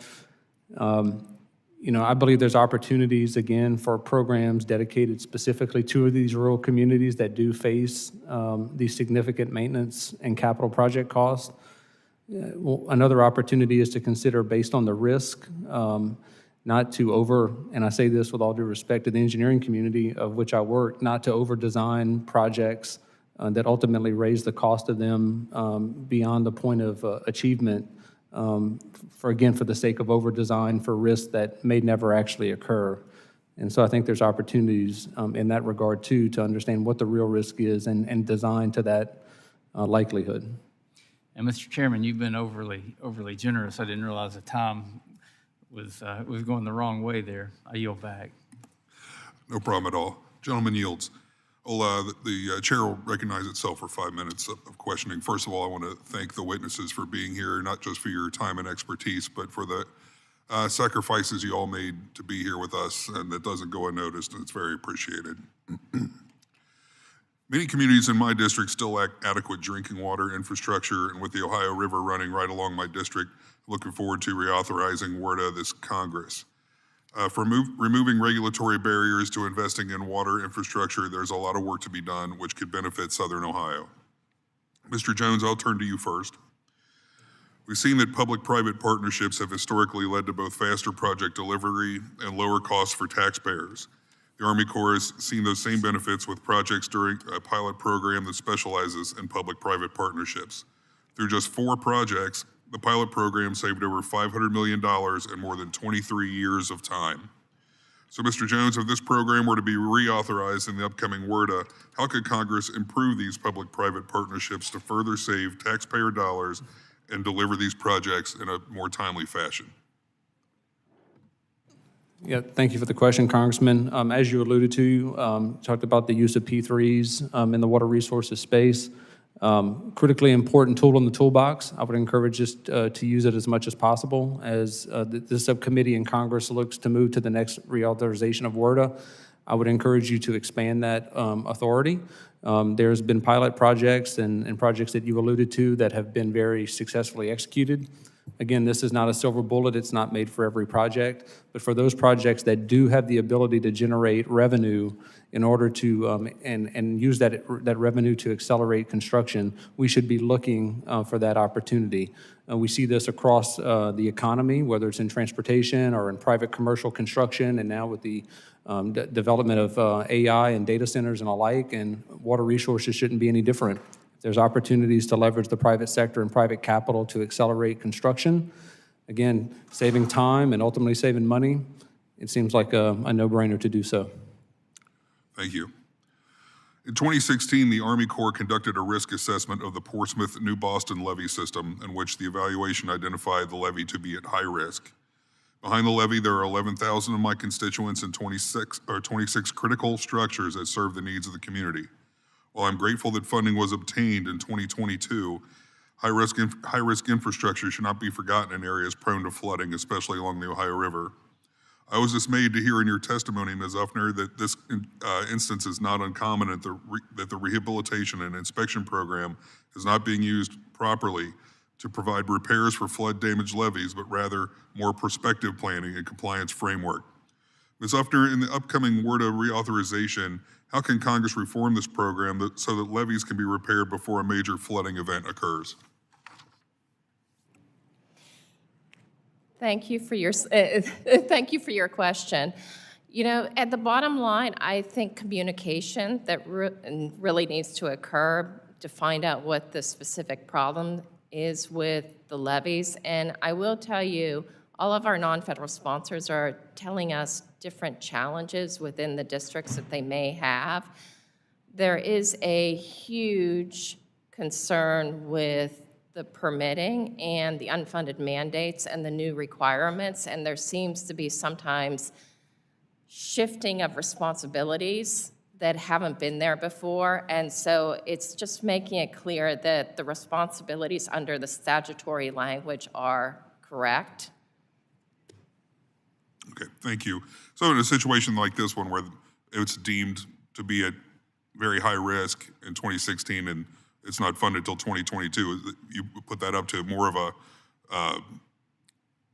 permitting delay problem than a communication problem? I'm sorry, I missed part of the question. Oh, that's okay. In the situation we're talking about, it was a project that was recognized as high risk 6 years before it was funded. So would you say that's more of a failure of the permitting process than of a lapse in communication? Well, if it's a funded issue, it's tied to the whole appropriations, correct? So there's a delay between the authorization and appropriations, and that is an ongoing issue, and that's by the nature of the beast of how WRDA works in one committee and appropriations in another. And to your point, if it's a high hazard, communicating it to the appropriations committee and then assessing what the priorities are. Okay, thank you. I've used up my time. I'm going to behave since I let everybody else have extra. Mr. Figures here. The chair recognizes Representative Figures for 5 minutes. Thank you. I represent, well, thank you to all the witnesses for being here. You're getting to the end of the line here, so congratulations. I represent the 2nd Congressional District of Alabama, which includes the Port of Mobile, which is now the deepest port in the Gulf, thanks to the recent completion a couple months ago of a significant dredging process that got our port down to a depth of, I believe, about 48 feet now. And so I come here with that perspective. So I approach water resources policy, with a focus on how congressional decisions translate into real impacts for ports, the workers there, communities that depend on reliable maritime infrastructure. And ports like Mobile and obviously ports that you guys work with and represent, they rely on long-term planning. They make multi-year capital investments based on the expectation that when Congress sets policy and provides direction through the Water Resources Development Acts, that direction will be carried out as intended and that the dollars will flow therefrom to support those directives. Congress was explicit in WRDA 2020 about fully utilizing the Harbor Maintenance Trust Fund and expanding eligible uses of those dollars, including for donor and energy transfer ports. Yet this administration's budget and work plans, as has been discussed throughout the hearing, have underfunded dredging and zeroed out those expanded uses. And I represent a port that is, I'd make the case that we are the most recent beneficiary, biggest beneficiary of significant dredging investments. And so it is critical that we hold the administration accountable for this and try to change this going forward with WRDA. Dr. Hacegaba, from a port operator's perspective, can you explain how deviating from clear congressional intent on the Harbor Maintenance Trust Fund affects a port's ability to plan, invest, and remain competitive? And in particular, if you could put yourself in the shoes of the Mobile port. I know you work in Long Beach, but a port now that has significantly enhanced its capacity to be able to import and export goods into this country. They are doing that obviously for the first time, and so there's a lot of planning, strategic planning that goes into that, a lot of expectations that go into that. Can you explain what sort of uncertainty you would feel knowing the need for the dredging? I'm not sure how familiar you are with the geography of Mobile Bay in the Gulf of Mexico, but there's a lot of sediment at the end of in Mobile Bay that travels down literally from throughout this country. So can you explain how this environment would affect you approaching that job? Certainly, and thank you for your question, Congressman. And as a matter of fact, I've been to Mobile and was very impressed. It was during the summer, so it's hard to forget my visit, but have been very impressed with the development of the growth that I've seen from afar in your port. And you're exactly right. This is how critical your work as a subcommittee is in funding these projects. Anytime you enable ports like Mobile or Long Beach or ports across the nation to deepen, to widen their channels, improve navigational safety, increase capacity, you're basically investing in the national economy. You're fortifying national security. For us at the Port of Long Beach, projects take many years to design, develop, finance, deliver. And it's critically important that we have a predictable and certain funding stream in order to be able to deliver projects on time. And earlier commentary, it was talked about the necessity to streamline the permitting process because, as we all know, time is money. And as projects get delayed, costs only go up. And so it becomes critically important to deliver these projects as quickly as possible. And that's the reason why we at the Port of Long Beach support full authorization of HMT revenues. This is why we support and are asking for equitable funding for donor and energy ports. Well, thank you. Ms. Ufner, locks and dams. I represent in my district the Black Warrior Tombigbee River waterway, which needs significant repairs, replacements, and maintenance in the lock and dam system. Can you talk a little bit about that? I don't know, I apologize if I missed it when I stepped out, but I don't know if we've talked in depth about the need for that type of funding and that type of support as we're going forward. One of our members, Tombigbee. There is such incredible need for funding across the board in the water realm. And I know we keep on stressing it, whether it be locks and dams, ports, et cetera, but the locks and dams especially are extremely important to the inland waterway to really move goods to market. And when you look at the Midwest, especially along Mississippi or Pennsylvania or all the other areas, and the amount of goods that go to and from really support our national economy, and equal funding for that to make sure that we remain strong and that we can address these aging infrastructure, to make sure that the economy and the communities are safe. Thank you. I yield back, Mr. Chair. Thank you. The gentleman yields. The chair recognizes Representative Kiley for 5 minutes. Thank you, Mr. Chair. Ms. Ufner, I wanted to ask you about an issue we've been dealing with in my district, because I suspect that maybe it's not the only area where this has occurred, and that perhaps there might be an opportunity to fix the larger issue. So the town of Roseville in my district had a project authorized under WRDA 2022 under Section 219, environmental infrastructure. Congress then appropriated $75,000 in the relevant appropriations bill for fiscal year 2023 for the project. But since then, the town has had a hard time working with the Army Corps on getting the project off the ground. And I'm concerned, and growing increasingly concerned, that the Corps doesn't have clear, uniform procedures to support local communities, to support them and allowing them to proceed with project implementation. So I think it would probably be helpful if the Corps could issue clearer guidance. The district offices across the nation would follow. So I wanted to ask you if you've heard of other authorized projects having trouble implementing Section 219 environmental infrastructure projects, and do you think the Corps could issue clearer guidance to district offices across the country? Congressman, if it's okay, I'd love to get back to you on that answer. That'd be great. Thank you. I don't know if any other witnesses have thoughts. Thank you very much. I yield back. Gentleman yields. The chair recognizes Mr. Garcia for 5 minutes. Thank you, Mr. Chair. Thank again to all of our witnesses, and thanks for allowing me to wave on today. I wanted to just ask Dr. Hacegaba, I just wanted to use this opportunity to ask you about the Port of Long Beach Deep Draft Navigation Project. It's a project that obviously I'm familiar with during when I was mayor. We worked a lot with the port and the whole team on advancing it. And we know that the WRDA process is obviously complex, but I know that also bipartisan members of this committee have been involved in this effort and are strongly supportive of these types of projects. I'm grateful to hear the news that just last week, the administration had removed the pause that they had, of course, put on the project. Certainly, we look forward to working with anyone that wants to make the Port Authorization Change Report that you referenced in your opening remarks as it refers to WRDA for 2026. For those that aren't familiar with this project, could you just share a little bit more detail why it's important, not just for the port, but really for trade across the country?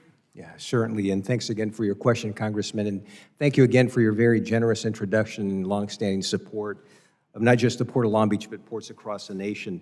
This Deep Draft Navigation Project is important because it enables a port like ours, who happens to be the second busiest and moves cargo across every single congressional district. It enables us to handle larger ships that carries more cargo, and it allows us to enable even more imports and exports. And our partnership with the Army Corps is such that WRDA enabled them to invest monies in this project to keep it moving forward. I will say this, Congressman, we were very surprised when we learned of the pause because this project is a project of national significance, but we're very grateful that the pause has been lifted. We're working closely with Army Corps to get the project back on track. And again, the reason investments in ports like these and projects like these are so important is because you think about the positive economic impact that ports like ours have on the national economy. You're talking about 2.7 million jobs, cargo to every congressional districts in the country. Great, thank you. And I think we all saw, of course, during the pandemic, just some of the supply chain disruptions that were happening, how infrastructure at seaports are so important, how investments are critical to move cargo and to actually keep the economy strong.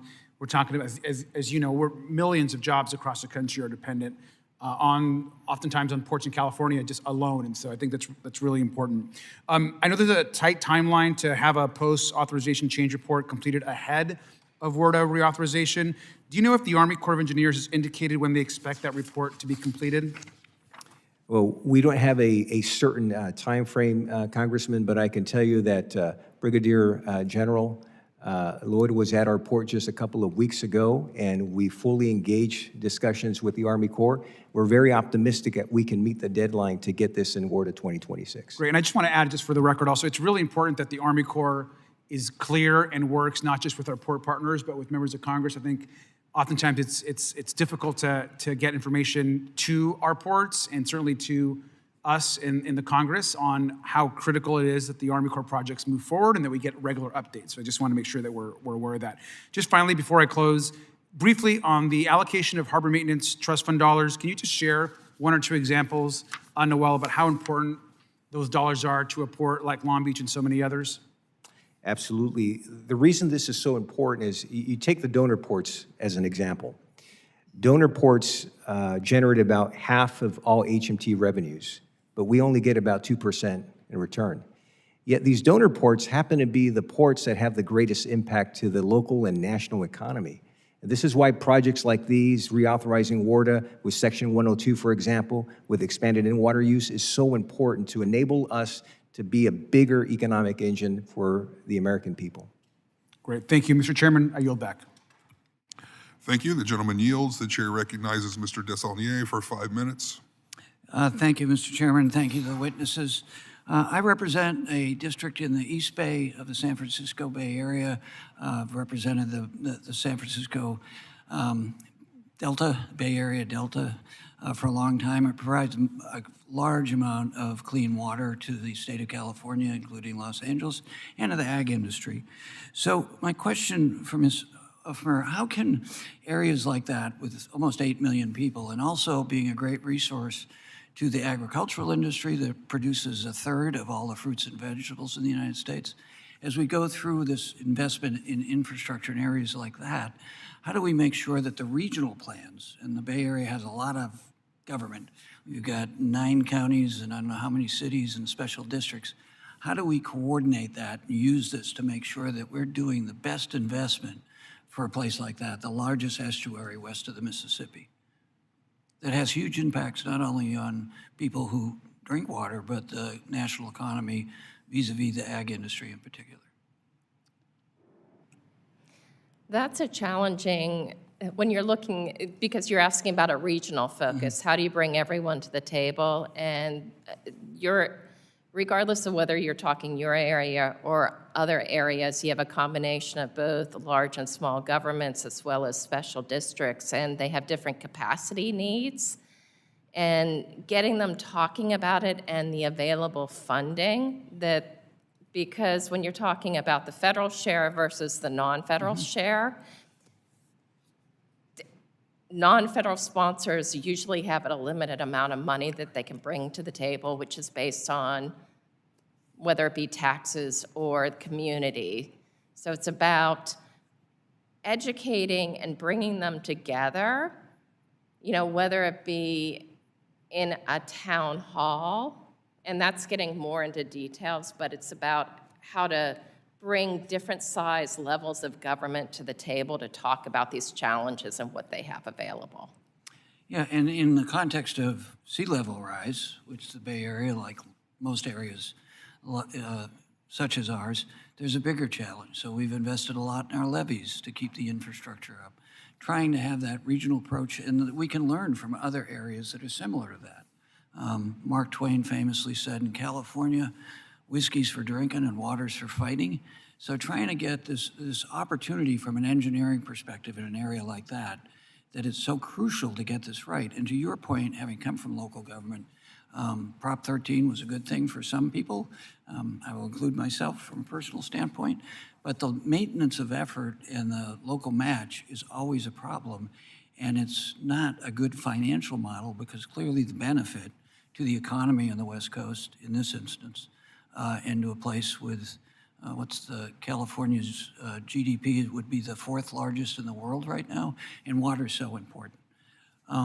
Mr. Jones, what can we learn from the Corps in this moment in sort of following on that in regions like this, how we can coordinate better with local and regional and state agencies on the pure engineering and the delivery of projects?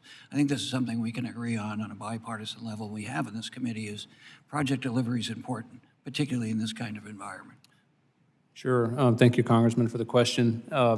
You spoke of some 80 jurisdictions in your area. That is an immense challenge. One of the things that we know, though, is that water knows no political boundaries, and so water is moving about amongst those 80 different political jurisdictions. So it's going to take immense communication and coordination. From the engineering perspective, though, understanding and trying to remove as best we can the political factors in the discussion and allowing the data and the science and the engineering solutions to ultimately lead the conversation, right? Obviously, there will be political influence and discussion. There will be community input and discussion. Every stakeholder will have their say and priority. But you know, prior to you coming in, I talked about my background being from southern Louisiana.